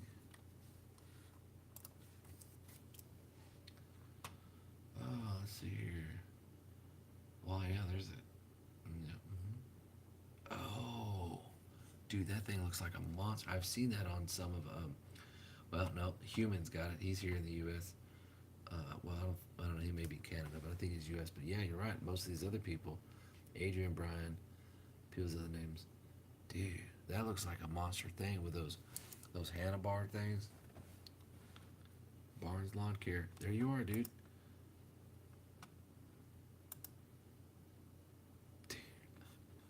How much did that thing cost, Barnes? That thing looks massive, dude. I would not want to get my boot caught in that thing. Okay, I don't have anything on there. Okay, Thomas. Barnes, I want to see your 560. Um, Kevin, ton of money in push mowing if it's done right. How we all started. That's exactly right. Off the grid, a lot of people will tell you, there's money to be made in push mowing, but the key is the right property. Now, keep in mind, not everybody lives in well populated areas. So for folks who live kind of out in the rural areas, the country areas, it may be a little harder to find that. So depending where you're at, depending where the closest populated subdivisions and things are, may be a little challenging. I made 400 to 600 in 2 days push mode, but yeah, I believe it, man. Push mode ain't no joke. You can make it. Same here last year, with Jason. Same exact scenario. Kids are gone now. Yep. See, Jason, absolutely. You're right. At veteran, it always forget you name. My apologies. What? I always forget you name. I don't understand that off grid. I always forget you name. My apologies. Ashery, kids play Fortnite now. They live in an age where mom and daddy give them everything they want, and they don't learn how the real world works. So true, man. And that's what I'm saying. Like, you know, when you have a parent that, understand, grew up different. Okay, here's a crazy thing. All right, we're gonna talk about something that's not even lawn care related.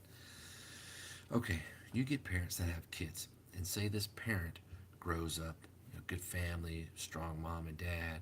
They got good morals, good work ethic, good in school. They have good habits. They have safe hobbies. Um, they have good jobs, and they're responsible, and all those things that are great, right? And their parents, they'll raise them to, all right, go outside and play.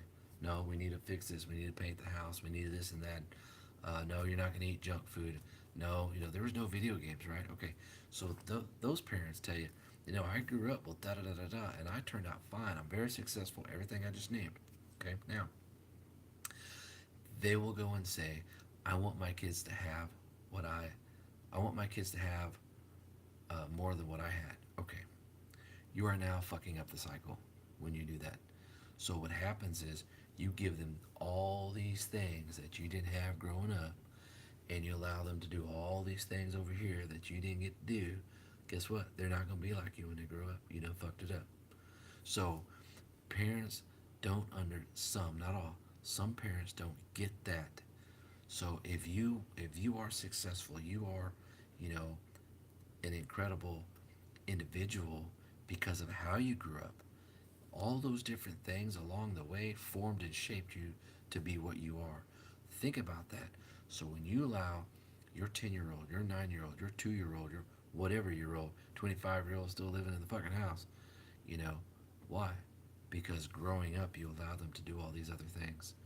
So, you know, and you can't start teaching responsibility. You can't say, no, go outside and play, or no, you need to take trash out. You can't start that shit when they're teenagers. You start that when they're fucking 1 or 2. My 2-year-old daughter loves to brush her teeth. What kid at age 5 likes to brush their teeth? None. They'll go in there, they get smart. They'll take a toothbrush, they'll wet it underneath the faucet, and they say, I brushed my teeth. You go, then you do the breath test, right? So with our 2-year-old, she loves to brush her teeth. I set her up on the counter, and I get to do the toothpaste. I said, okay, say cheese, cheese, and I do that for a couple of seconds. And she's like, oh, it tickles, it tickles. Then I rinse it off, and I do it one more time, rinse it off. I said, okay, now it's your turn. Then she does it. She's doing a thing, doing all her crazy shit, right? And I let her do that for a while. And then I said, okay, let's rinse it off. She's like, no, not yet. One more time. So she let him do it. You keep doing that as they grow older, what's going to happen? They're going to want their fucking teeth cleaned at the end of every day, at the beginning of every morning when you wake up. Everybody knows in my house, you brush your teeth minimum twice. When you wake up, when you go to bed, and sometimes in the middle of the day. So you use that type of coaching in other things. So, those parents wonder why their kid, is 20, don't know what the fuck they want to do, which is not a bad thing, but sits at home. They tell you, well, I told him to go get a job, but he didn't want to get a job. Well, maybe because he didn't learn anything about having a job till he was fucking 20. You know, at that point, their mind, it's not that it can't change, but their mind is already programmed a certain way. Like, fuck, I ain't going outside in the motor grass. Fuck that. I got a picture of my son. I'll have to post it if I can find it tonight. I'll post it on the community tab. He was James. Well, James is 15 now, so this was probably like when he was 10. 10. I had a picture. He started. He was. We were gonna go. Was he 10? No, he was. Well, it was 3 years ago. So whatever 15 3 years ago is. Um, when he was out mowing with me, he had the $99 Murray push mower out there with me, push mowing Nana's house, okay? And then before that, before I ever thought about business, we were at my house mowing.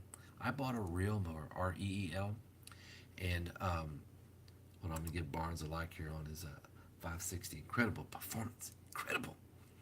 And he was like, Daddy, he's trying to push his mower. He was like 7 or 8. He was like, oh, pushing it. He's like, Daddy, mowing's hard work. He is pushing a real mower. And I said, yeah, it is. It's a lot of work, buddy. And he said, man, I'll be glad when I can, when I can get a better, when I'm able to use a better mower than this. So we waited another week. Then we got the push mower, not self-propelled, push mower, which is the $99 Murray one. And because that's what I was using to mow my yard. And he was not quite tall enough, so when he was pushing it, it was more pushing it up, than actually pushing it forward. But he was getting it. And I made him just mow, a couple areas in the front yard was decent for him to mow, and then a couple areas in the backyard. And I had to wait. I let him mow and mow and mow until he said, Dad, I'm exhausted. And then I say, well, hey, finish this one little part right here, and you've done a great job, buddy. And then, you go take a break. And so by doing that, they just love to be out there and help you and work and this and that. So, but you have to start at an early age, and when you get older, these kids don't want to do shit. They don't want to do anything, you know. So, when you have a youngster in front of you that wants to do something, then, in my opinion, you have a man's obligation to step in and say, "Hey, I can help you out." You know what I'm saying? Because that can change the outcome on a lot of things for that individual, male or female. Make a lot of money, push mowing. You know what? Tom with Lawn Guardian, he his property. He's in Scottsdale, Arizona. He has a lot of properties that are beautiful backyards, beautiful pool. I think every damn customer's got a pool up there. Tom's even got a pool, and beautiful properties. You can't really get any of these big mowers in there, but you push mow, but they're not real big, right, Tom? You could be in and out, do your deal, and you're DD out.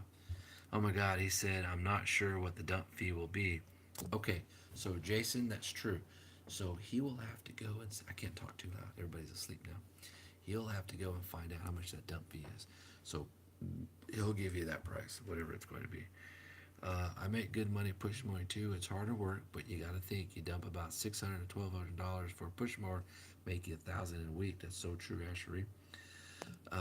Whereas I pay $10,000 for a zero-turn mower, then you need to work the entire year in order to pay it off. Yep. But then that mower will last you a long time. Those zero-turn mowers, any of those big commercial mowers, will go thousands of hours. My customers average about 1,000 a year for each customer. That's pretty cool. What's up, George? Everybody, George. George is in the house. He comments a lot on the channel. The tool that comes with the steel product that we all have a million of. Yep, that's the one. It comes in the bag.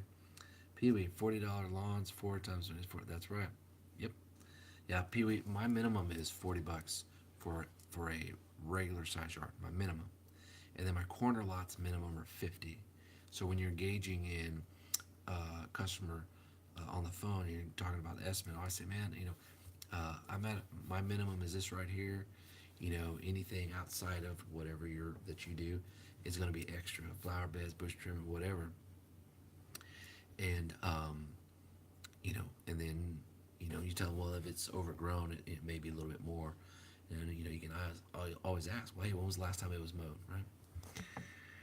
Okay, I bent the spindle. Let's see, I bent my spindle. Dang, the other day, halfway through the job, had to drive 36 minutes back to get my 42-inch. Oh, dude, that sucks, Thomas. Yeah, Barnes, the reason why I upgraded is because soon I'm going to go full time. Heck yeah, man. And you know what, Pee Wee? That zero turn will last you a long time, bro. It's a 42-inch, I think. So you can take on even acre properties, and even smaller properties as long as there's a gate big enough. Let's see here. $4 a day from a dealer, $13.99. Talking about a mower, probably. FS 250 before tax. Okay, I'm trying to run down these because I know I was running my mouth for a while. You guys talk about machines. I'm like 1 hour behind. What's up, Rich? How you doing, Rich? Everybody say hi, Rich. Avenging Night. There's my man. Now he does a lot of work up there where he's at. A lot of different trimmers and got a lot of hills. A lot of trimming where Avenging Night is at. Exactly right, Kevin. Preach the gospel, brother. Tell them I wish more parents learned this lesson before they screwed up their kids. I'm telling you. And you know what? It's funny. Those same parents be like, I don't know what's wrong with my kid. We gave them everything they wanted. Well, that's your fucking mistake right there. You know? And I don't know, dude. I don't know. It's just crazy. And that and everyone gets a ribbon or prize. No winners or losers. I know, right? It's like I got a participation trophy. For fucking what? Signing up? You should get a sign up trophy. I signed up. Yeah, stupid. Exactly. Barnes. Okay. Hey, bud. Hey, Lip Hartsfield. Hey, bud. How was your day? The humidity wasn't bad here in Memphis, Tennessee. What's up, Lip? Dude, I took today off, but it was pretty toasty. I wanted to do some work on my trailer, hang out at home with Danielle and the kids, and I ran one errand. Tomorrow we got like 13 or 15 to do. Uh, Humidity, it's going to be pretty bad. It can be tough. Let's see here. What's up, Trixie? This kind of talk really motivates me gets me thinking too. Well, off the grid, we talk about all kinds of things in here, man. What does everyone think about the 3200 FW for push? Well, Barnes, I had one. I kept it for 2 days and sold it. I did a review on it. It's not a bad machine. None of the machines I've had are bad machines. I just find the things that work best for me with what I'm doing. I'm really thirsty and I want another beer. Hold on, and I'm gonna answer that question.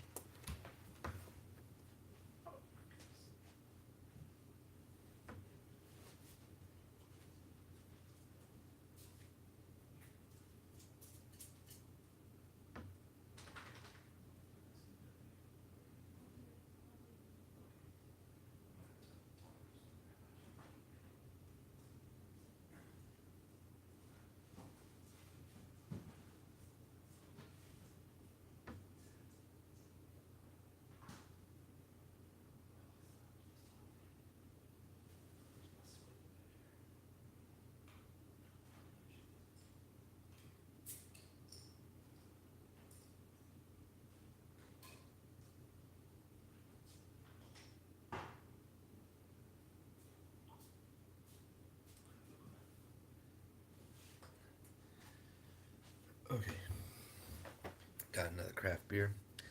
Two Hearted Ale with a rainbow trout, American IPA. Okay, so uh, who was it? Barnes. Okay, guys. So on the FW15 Barnes, yeah. So for $3,200, you could buy a frickin' zero turn. For $3,200, you could buy a Encore 32-inch walk behind, which comes with two hydros.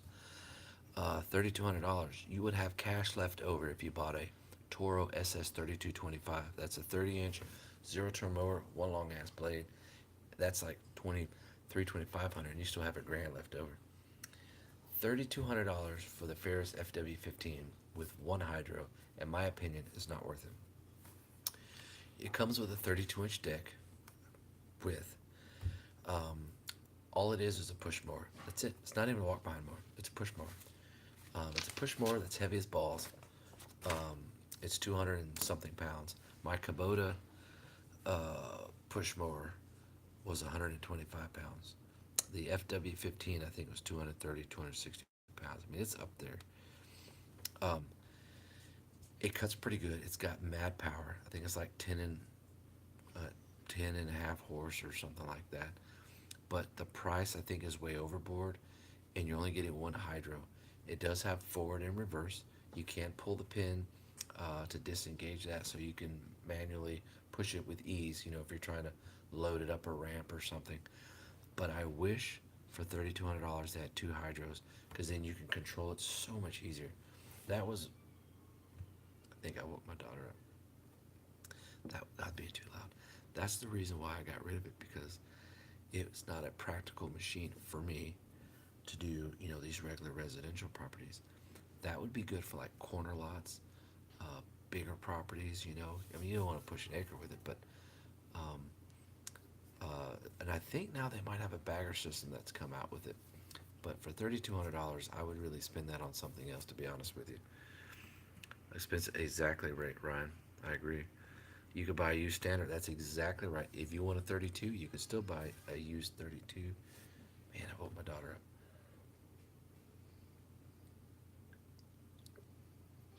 up. Oh, I'm being too loud because her room is right there.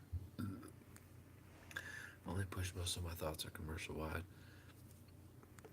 I like that mower Barnes, but too much for my blood. Acme Lawn Care has the X Mark Laser Z, which is $10,000 according to Ben. I'm like, nope, I will stick with my $600 push mower. Thank you very much. These house flippers have me so busy, Kev.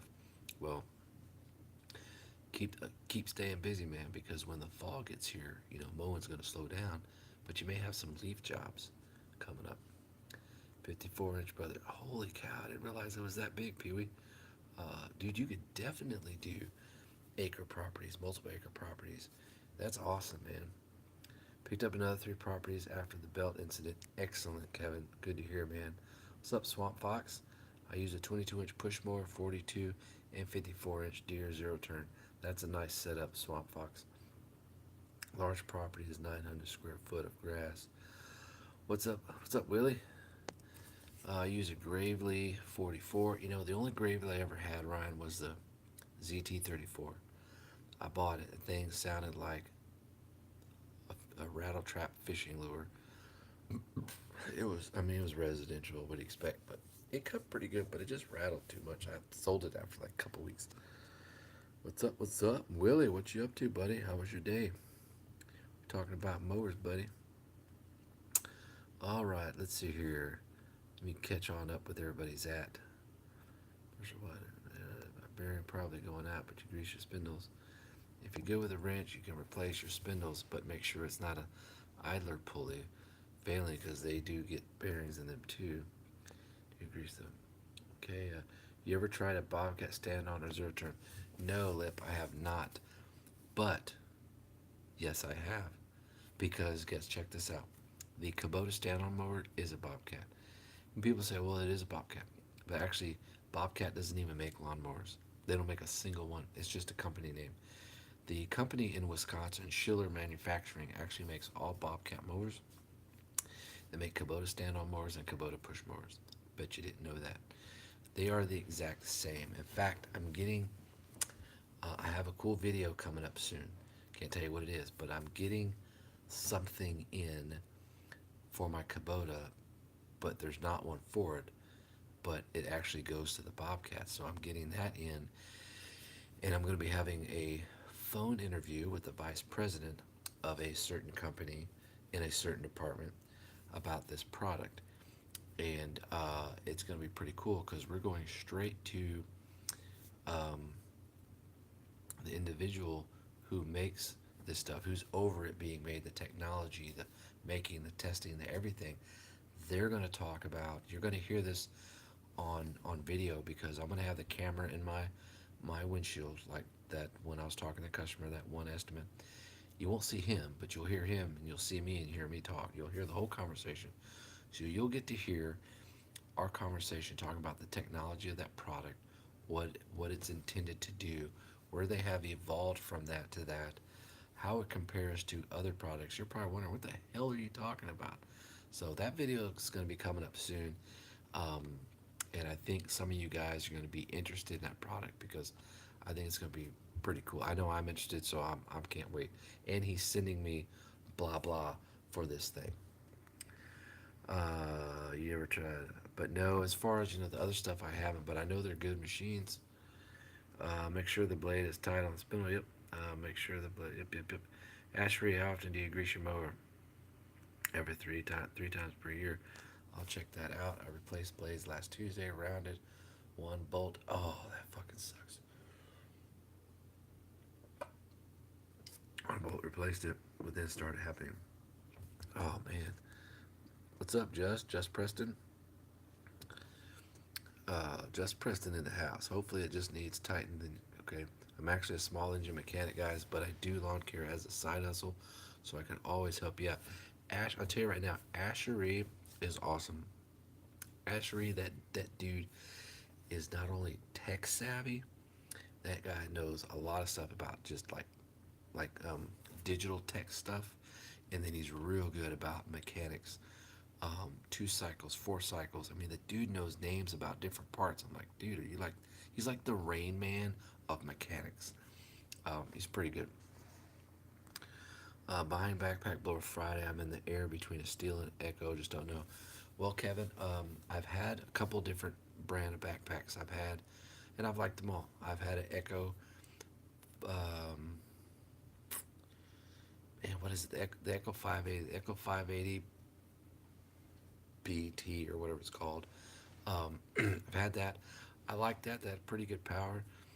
It was a little uncomfortable, um, and I didn't like the noise. It sounds crazy. I won't buy a steel because I can't stand the fucking noise that the steel backpack blower makes. It gets on my nerves. Like it makes me want to scratch my nails down a chalkboard. Like that's how bad it is.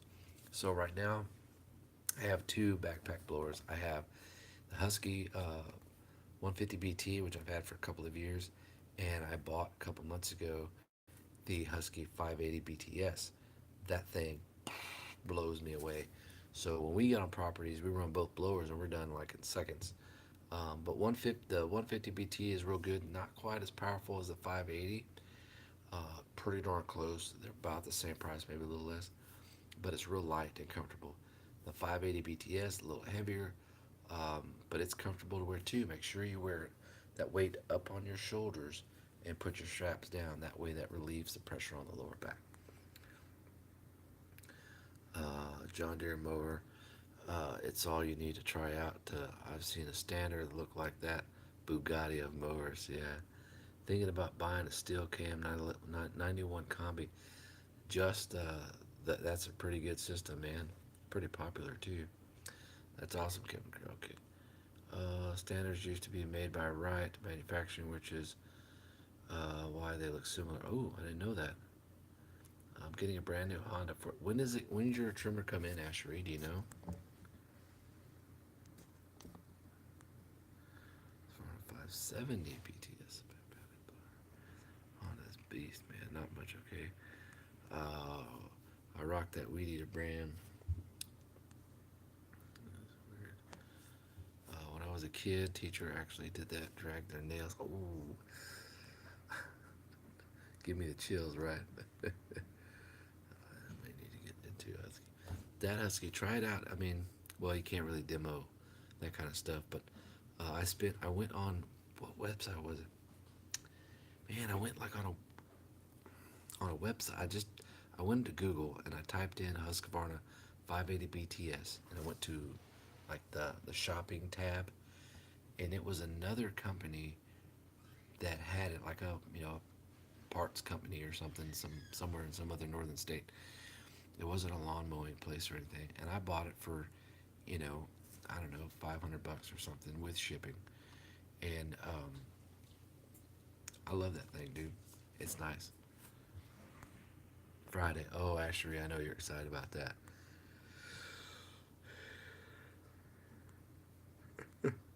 Sorry, guys. I forgot to cover my mouth. Oh, jeez, Ashery. Swamp Fox. You guys gotta be careful, Ashery, because that dude, he's hilarious. Hey, Ashery, you'll probably have a joke about this. This beer says, it says, it says, Comstock, Minnesota. That's a city. I live in Comstock, Minnesota. Oh, you guys want to see the beautiful Danielle? She's got purple hair, by the way. She's handling pipe bombs because they are cinnamon roll thingies in the cans. She told me a story one time that this lady was in her car. She went grocery shopping. True story. Grocery shopping, and she groceries in the back seat, and she's driving, doing her thing, right? And all of a sudden, she hears this pow, and she gets hit back in the head. She's like, "Oh my god!" And she called 911. Is that what it was? She called 911. She said, "Oh my god, I'm being shot in the back of the head. Oh my god, I can feel my brains coming out." They get there and they look, and there's like no blood, and she's got a biscuit in her fucking head. Here, baby, I you can sit here. no, she yeah, the the biscuits got warm. the and then it popped and hit her in the back of the head. She thought it was her brains. That's pretty hilarious. uh, So, some of you guys, only a few guys were online earlier today around whatever time it was because they were working like normal people. So, I told everybody that we would come back on again tonight. So, guys, this is Danielle. We have quite a few people. We have 14 on now. Why are you going to make the Craftsman hedge trimmer? Oh, when are you going to make the Craftsman? Oh, thank you, Jess. Um, I don't know. Hi, Maybe, Ashery. maybe. I do need to do that. I don't want to do an open box video because that's boring. I want to do like trimming some hedges, but I need to come across hedges first. Um, so on the next hedge job, I will. So thank you for reminding me, JP. You should have done it on ours. I did. Well, I trimmed ours with it, but then I didn't film it. Yeah, exactly. So, um, so Danielle's been doing pretty good. Um, she got home from the hospital yesterday. Picked her up yesterday, and she goes back for her next scheduled visit, like in a week from now or 2 weeks. What, the The- hospital?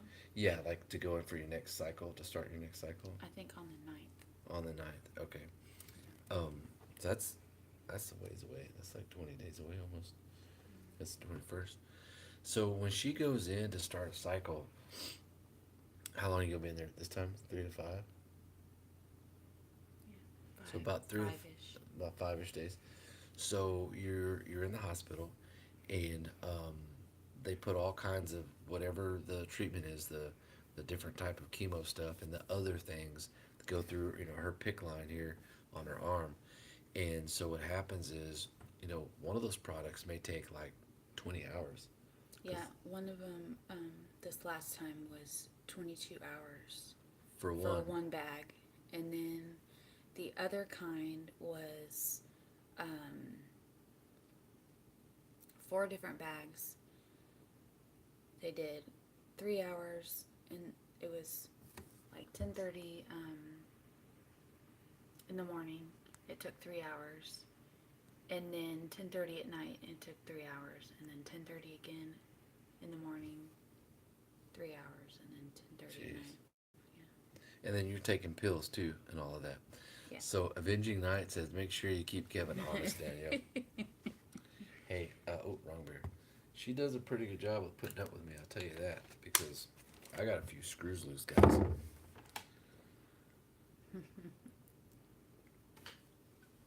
I don't think, did I show you the video where I passed out on that one live?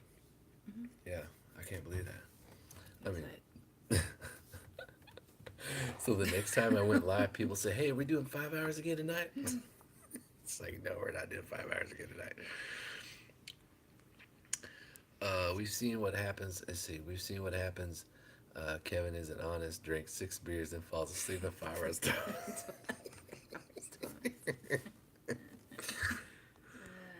he is he, a he is a lightweight when it comes to I am a lightweight. Yeah, I am. Jacob Parker, you've got to kick that stuff in the butt. That's right, Jacob. Absolutely right. We appreciate y'all support and prayers, and for those who bought, the raffle tickets. All of that's just going to go to her treatment to help, pay for the different things. I mean, insurance pays for a lot of it too. And then there's other stuff, just like anybody else, we have to come up with. And so we just do our best with that. But I don't know if I showed you guys a trimmer. Let's take a look at the trimmer. You about to go to bed? I'm gonna clean the kitchen. She's gonna clean the kitchen. See, that's how you train your wife. All right, just No. kidding. It's husband leaves crap everywhere. Oh gosh. Yeah. You did cook the meat though. I did cook the meat. I did fajitas tonight. I wanted to do hamburgers, but we already had the fajita meat. Okay, guys. So here's the trimmer here. Let me turn this around here. So we got.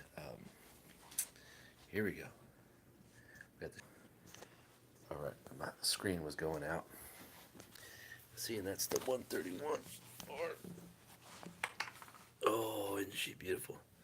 Whew. That orange and black, boy, gets my engine going. Ooh. Now, I also want to tell you guys that Johnny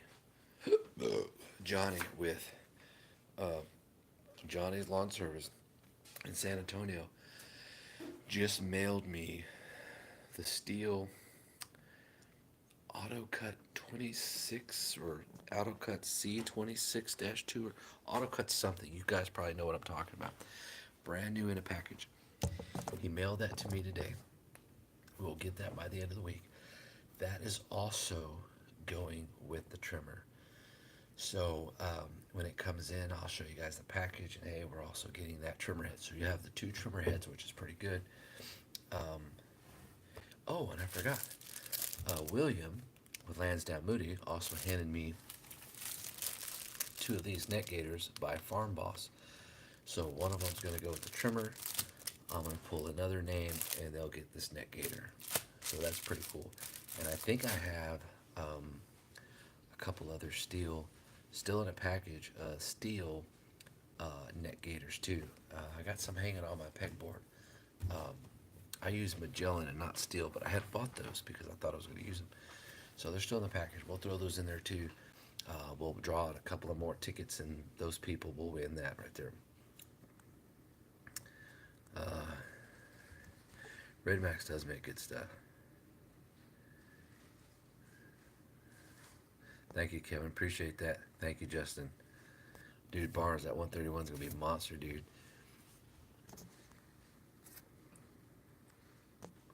That would. That looked great on your trailer, dude.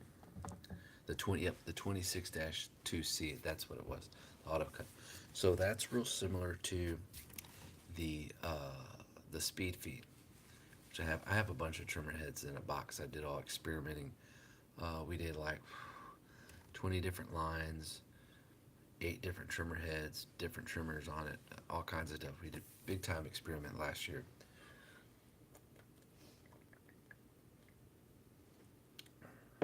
Oh man, that beer is strong. The IPAs. I'm not a big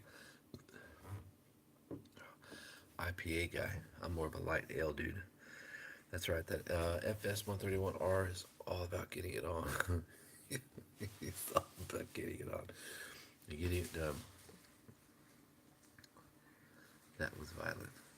That was violent. Wow, that was violent.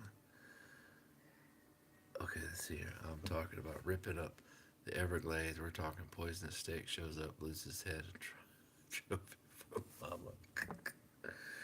Damn thunder outside had me feeling like I was in Chicago. Oh, jeez. Oh, I'm waking my daughter up. I'm being too loud. I'm being too loud. Okay, guys, just a couple more minutes, then we probably need to shut it down. But real quick, I want to know, what state does everybody live in? We all know I'm in Texas. So, let's see, let's see, oh, did I have both versions?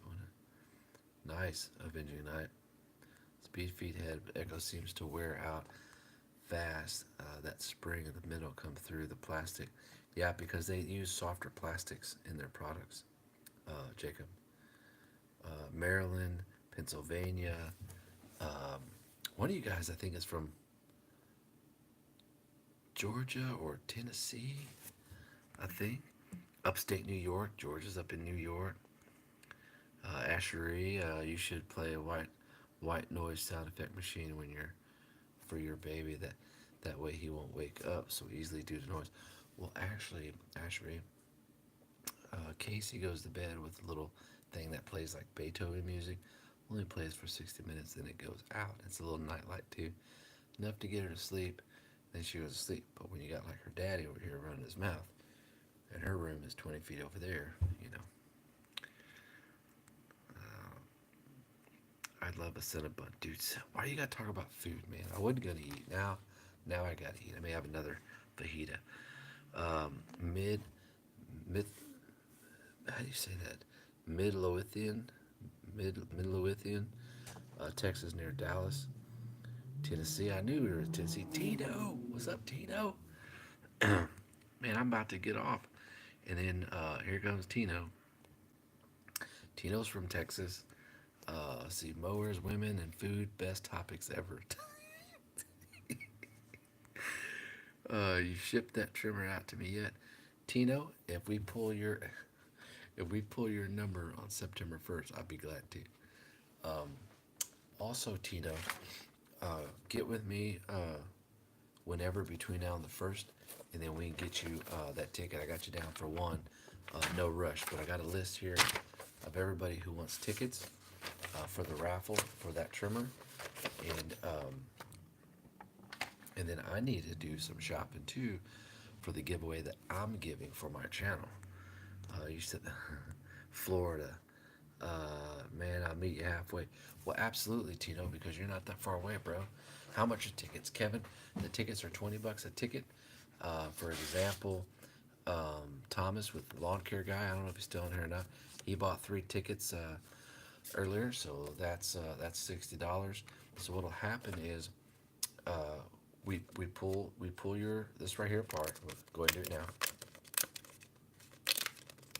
Okay, and then this ticket then gets separated,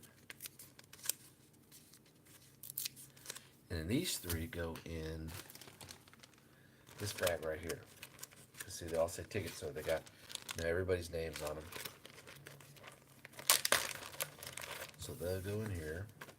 Okay.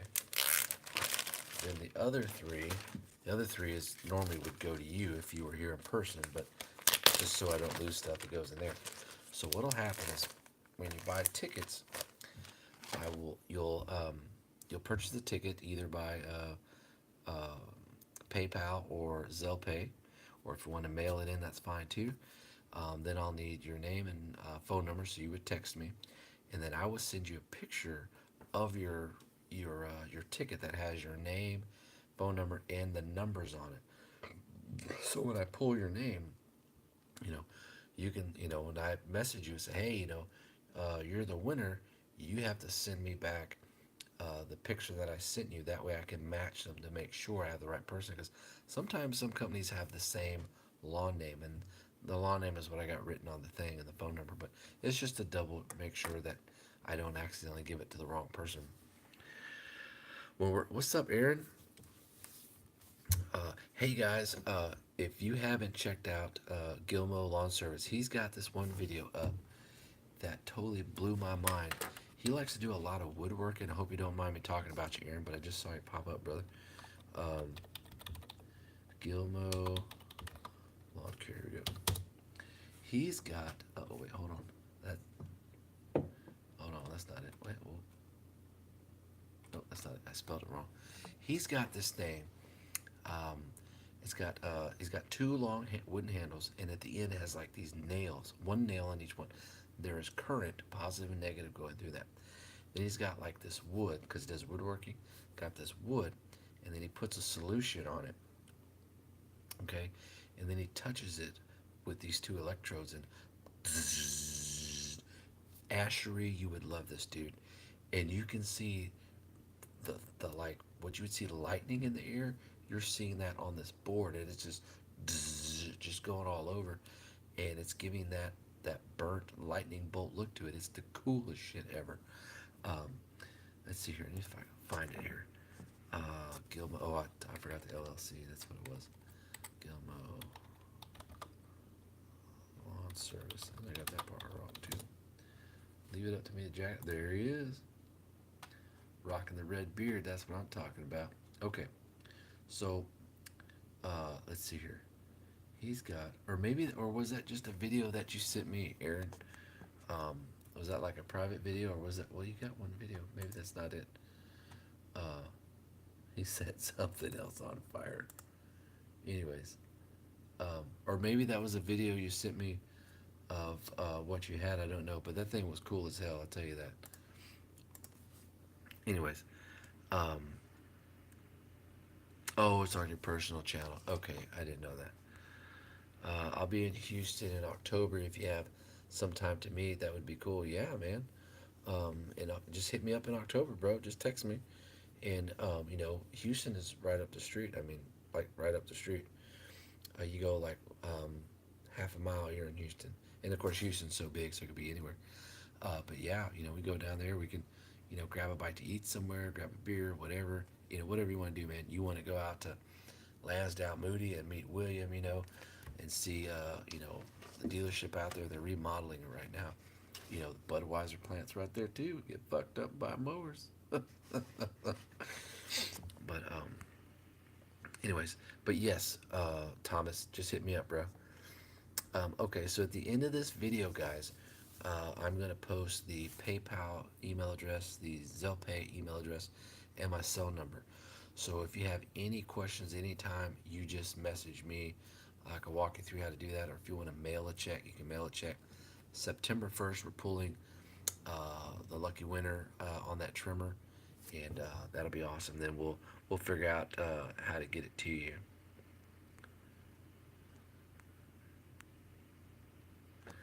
Okay, so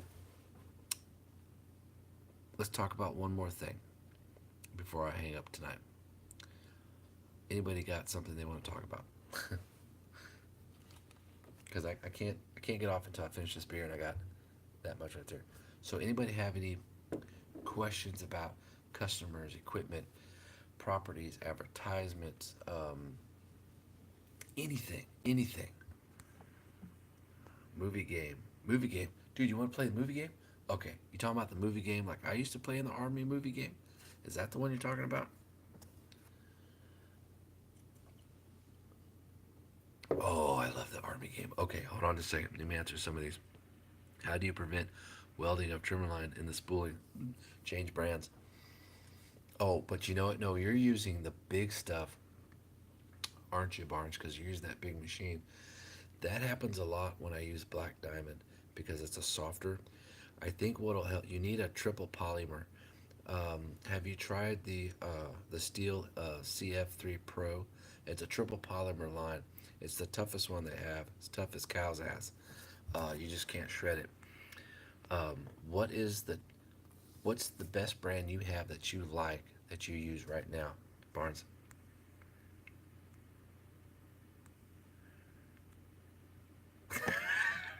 Falls asleep. I love it. I love it. Okay, we're gonna play the movie game here in a second. They want to play my movie game. I don't think I ever told you to play the movie game, did I? We used to play in the army. Oh, it's a fun game. Okay, the 560 melts the line. What happens on the line is it's turning so hard and so fast. Um, that line is just heating up on that inside. The softer lines, softer polymers are going to melt and stick to the inside. Then you got to take the hub off and break it free. And sometimes you got to get a knife in there because it really melts it. Um, Ever since I switched to the economy green line, dark green line with steel, or the steel CF3 Pro, I've never had that happen. But also, I'm not using a 560 either. Both of those are soft lines, Kevin. They're soft lines. Oh, so the CF3 melts too. Um, what if you go? What is the largest diameter you're using, Barnes? I've tried the diamond line. Lonesome Dove. All right, Aaron's already started. We can do all this at one time. Okay. E. Okay, guys. Here's how you play the movie game. You say the name of a movie. Here we go. Aaron said Lonesome Dove. The next movie has to start with the last letter as the first letter. So it's the letter E. Shit. Um, Empire. Star Wars. Empire Strikes Back. Boo. So I can't type anything down. Uh, no, I can't type anything, guys. So Empire Strikes Back. So the letter K. So you'll have to start the next movie. First letter has to be the letter K. And go.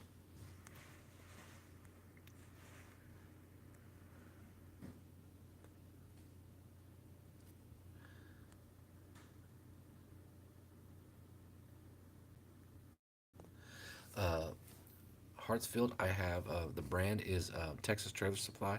It's not the best. The best trailer brand I've ever bought was Ranch King. Thing was built like a tank. But I sold it to my buddy Vela so he can. It was a much larger trailer, so he can grow his business with more lawnmowers on there. He bought a bunch of Ferris because he tried mine, so he bought a IS 700 52-inch Ferris from William, and then he bought a 36 stand-on from Pentex. But anyways, um, Texas Trailer Supply is the company name.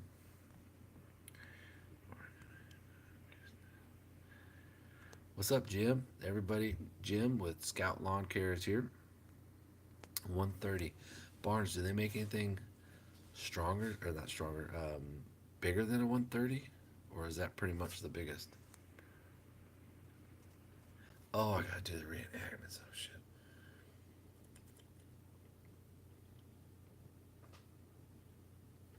Reenactments. What was the movie that you chose again? Hold on.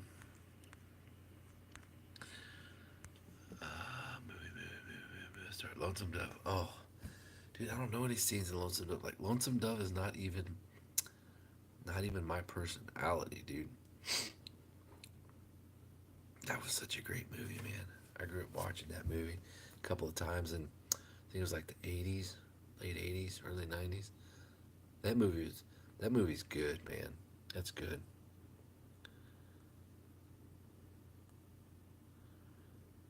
Kill Bill. I knew someone was gonna say that Karate Kid. Okay, well Aaron got it first, so it's Kill Bill. So now we have to start the name with the letter L.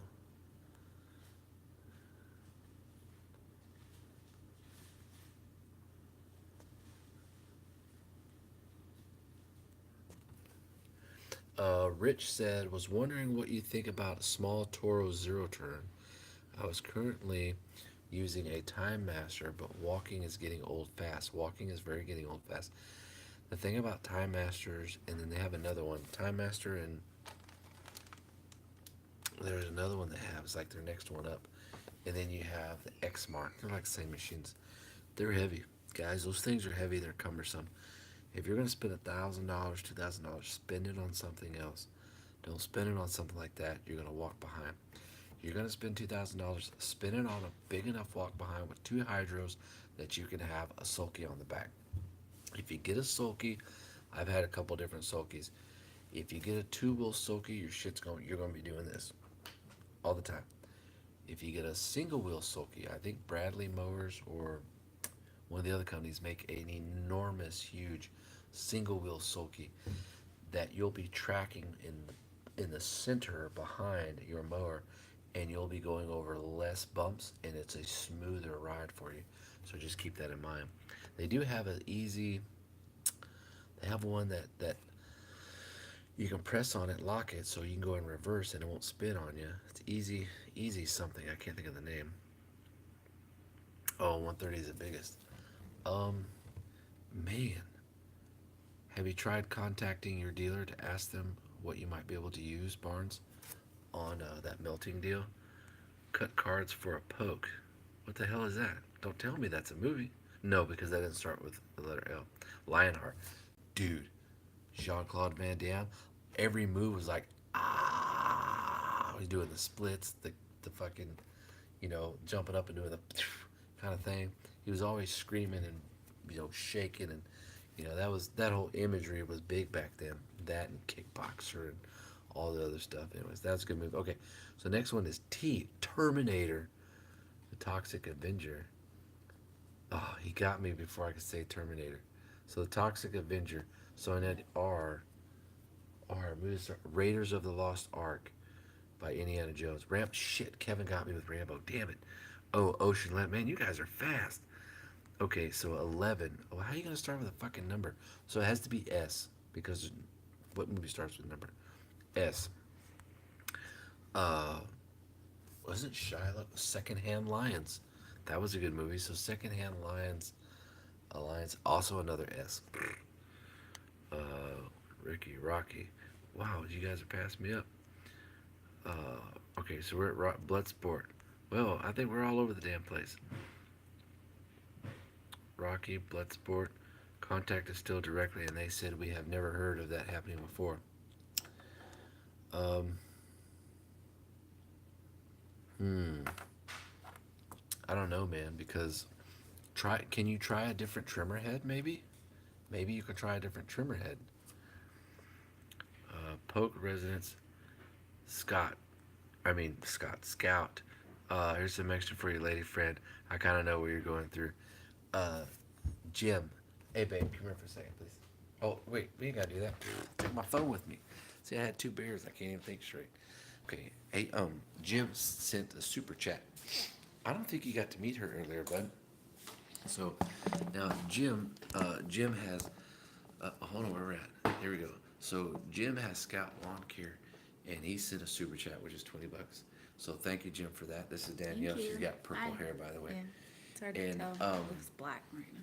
But he works, or has a part-time mowing that he does with his son and his younger son, Dylan. And I forget how old he is, but he's probably a little younger than James, I think. Maybe 12 or 13 or 14 or something. But he's out there mowing and stuff, and I thought that was pretty cool. That father and son get out there and tear it up. And they put up a video the other day of them mowing a ditch. They were doing like a test between a push mower, like how fast, who would win between Dylan doing a push mower and Jim using a trimmer to mow. It was pretty close though. Anyways, I'll let you get back to Jim, but I wanted Jim to see him because he didn't get a chance to see it earlier.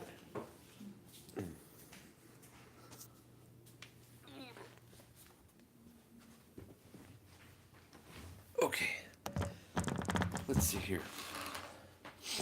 Thank you, Jim. Now I got to get with Super Chat and figure out how to transfer that over. Um, I got you down, Jim, for where Jim? I got you down for two as you already paid. So, and I got your numbers to you already. I think Scott is a good dude. He is. Only happens when under a load. Hold on, might have missed some of these. Poke residents from Lonesome Dove. Endurance. Contact is okay. Funny watching you struggle over a name, Kevin. I know. Only happens when under a load. Scout is awesome. Scout is awesome. Thank you so much. Kev, we'll be asleep in 10 minutes. Dude, I am getting a little sleepy. Nice to meet you, Danielle. Godspeed and prayers be with you. So that's what Jim said. And he's out. So they keep giving me a hard time because I passed out that one time. Well, this has been a good live, but I need to go. So thanks for the live, Kevin. Appreciate it, buddy. And you have a great night. Ashery, you do the same, my man. Let me know when your trimmer comes in. I can't wait to see you shred stuff up with it. What's up, Mac Driver? About time you got here, man. We're about to shut it down though, cause I'm getting tired, and it's 10:45. Well, thank you, Jim. I appreciate that. I'll take her out for ice cream or something. Maybe Chick-fil-A. Chick-fil-A's real good. Let's see here. Yeah, excited to see that Honda action. It's gonna be a monster, man. Okay. Uh, I'm probably gonna get out of here, guys, unless there's anything else you guys want to talk about. Uh, let's see here. Okay, well, let's do this again, fellas. Long day tomorrow. Kev, as always, thank you, buddy. You bet. Yeah, tomorrow I have Caden and I have like 13 or 15 to do. So we'll see how that goes. No major big properties, just regular size, and corner lot. So I don't think it'll be that bad. I think it'll be okay. No problem, Mac. You gotta get to sleep, man. Gotta get your rest. I used to love to play Medal of Honor Frontline. Dude, I used to love to play that too. Avenging Night. That Medal of Honor game was the game to play.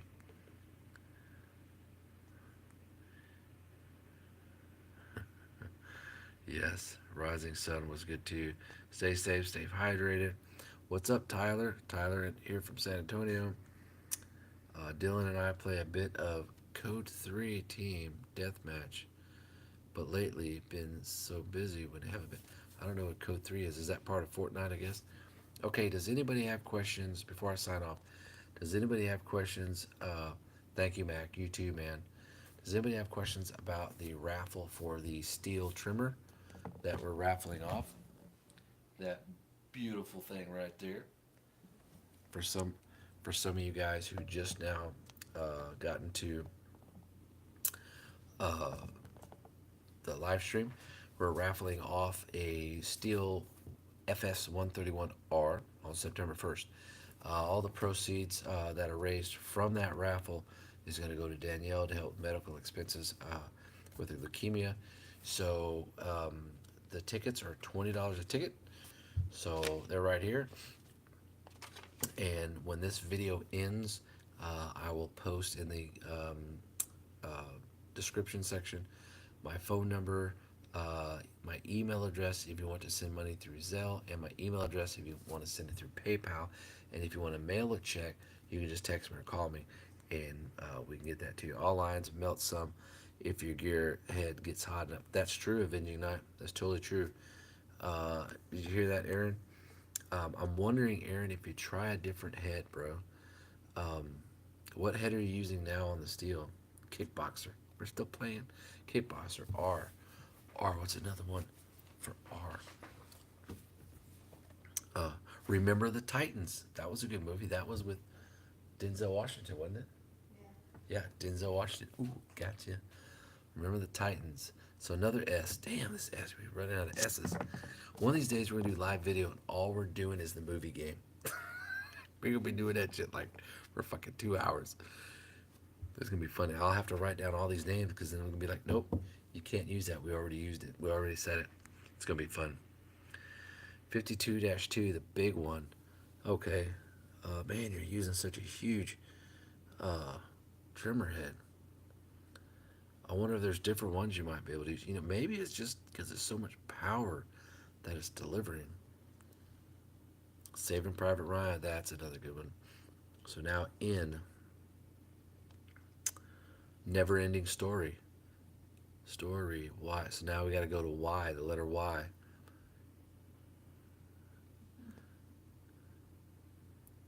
Ever tried the speed feed heads? I tried the speed feed heads. I tried the 400 and 450. I'm thinking it is the power. I'm thinking too. I think it's just got, dude. I think your trimmer just got too big of balls, man. It's just, you got all that power. Um, does your trimmer like this one doesn't have it? The 94R does. The 94R has a dial on the left side. You can adjust it to where it's like a little, just a dial where the trigger stops. You can adjust it if it triggers all the way. You can adjust it to half power, and you you can't squeeze any more past that. Does your trimmer Barnes have that? Year one. Oh, dude, that was such a good movie. So E.T. Next, E.T. The biggest line you can get is 170. Holy moly! Don't have that on a 560. Mm. So we got E.T. I think we're the only ones playing, Aaron. A couple other people saying a few names. We got 10 more minutes. Let's make it to 11 o'clock. You guys are. We're gonna go to 11 o'clock. I want a 94R so bad.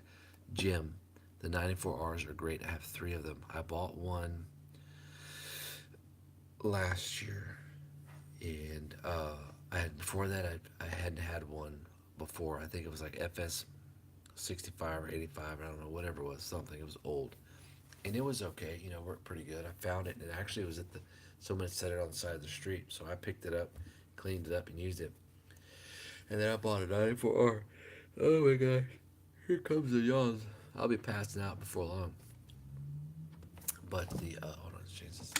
Here we go. Soften that light up a little bit. Um, so the 94R is light. Um, it's great. Oh, let's do this. Oh, oh, much better. I no longer have chopped half forehead. It's great. Okay. The 94R is great because it's light. Um, the ergonomics on the hand is pretty good on the handle. And I think it is a medium. Hold on. A medium I'm sorry, a light to heavy medium use as far as the power. It's got a lot of power. But one thing that'll help is if you're going to be like trimming some overgrown grass, overgrown ditches, things like that, have a separate head that has better line on it to cut that heavier type of grass. Like whenever I'm cutting overgrown grass, like it's just grass and it's thick and nasty, I'll switch to my auto head, and it has the black diamond on it, the 105 black diamond, and that slices through grass like nobody's business. But I don't use it for anything else because outside of that, it's not very good.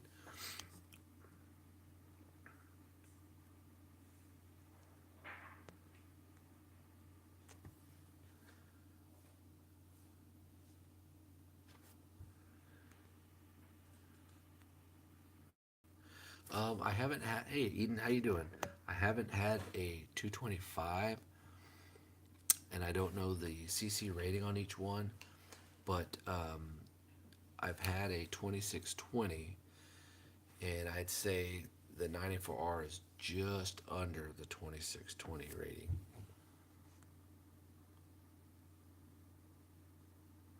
Wow.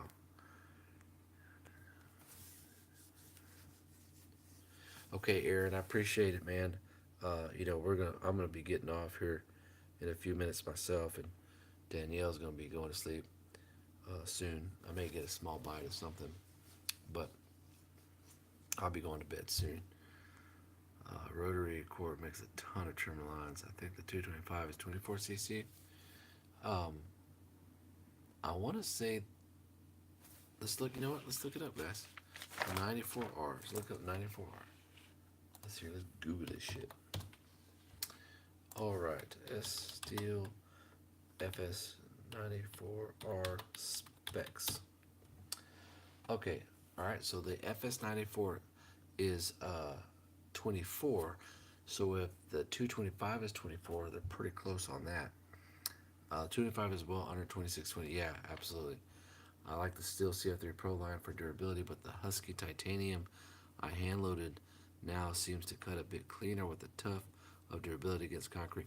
I've tried the black Husky line, the original titanium, and then I have a spool of the titanium Extreme Pro or Extreme Plus, whatever the orange line is. I have that too. It cuts okay, but it breaks down pretty fast.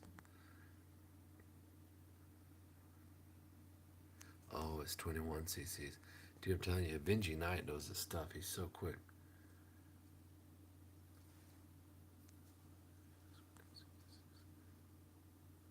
Yeah, I didn't like the Husky Orange line.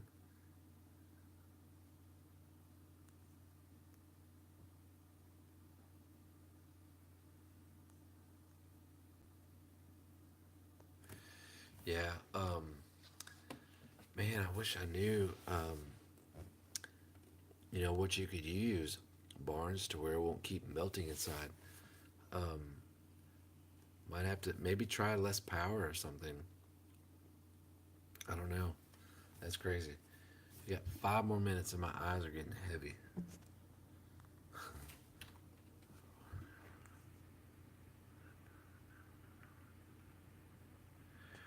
Pound for pound, the 94 cannot be beat. You know, I'm telling you, man, I got three of those guys. I got the PS 94R and then two dedicated trimmer 94s. I just like it, man. I did adjust my carburetor a little bit on my original 94R. Um, I don't think I raised. I think I raised the high jet just a tad, so that way when you accelerate, it's like wham instead of wham. And when Caden tried my 94, he's like, dude, why does yours got way more power? It's like it's got the same amount of power as yours, bro. I just adjusted the high jet a little bit. At least I think that's what it's called.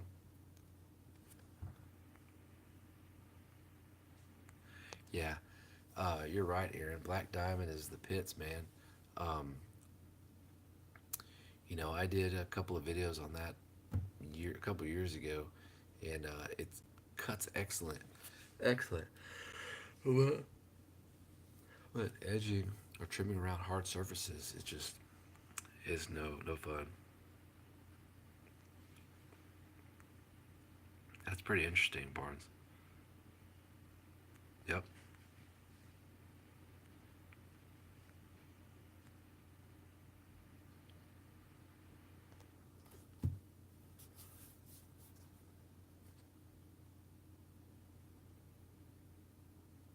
that's very interesting, Jim.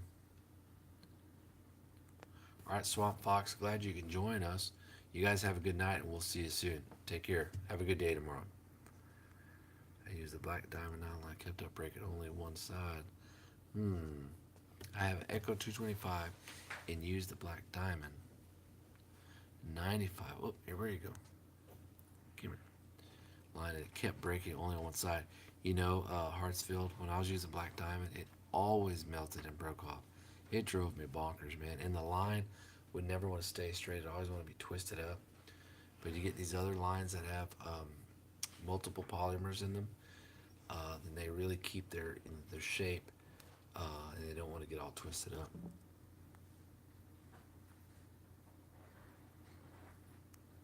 Yeah, the CF3 Pro is pretty tough. That's what we have on our trimmers right now.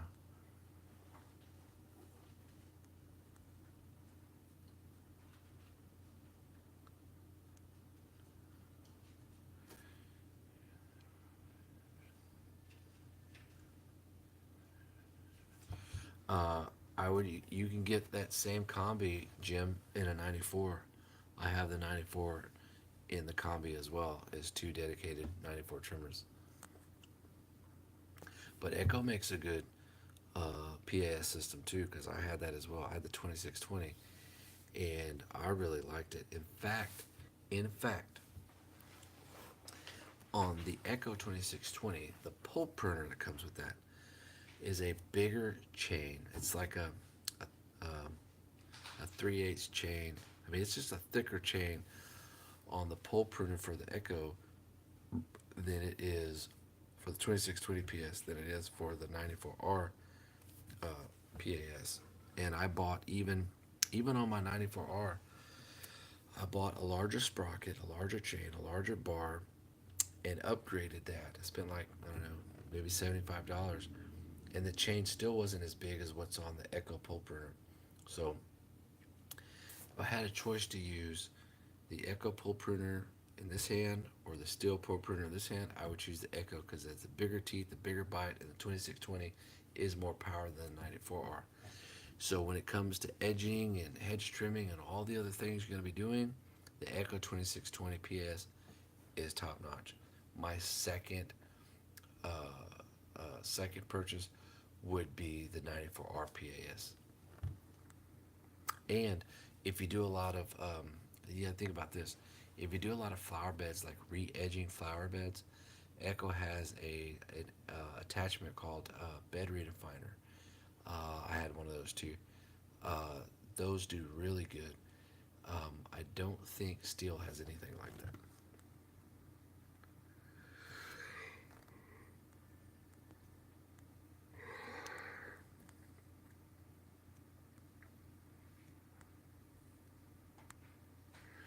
Guys, I'm gonna get out of here.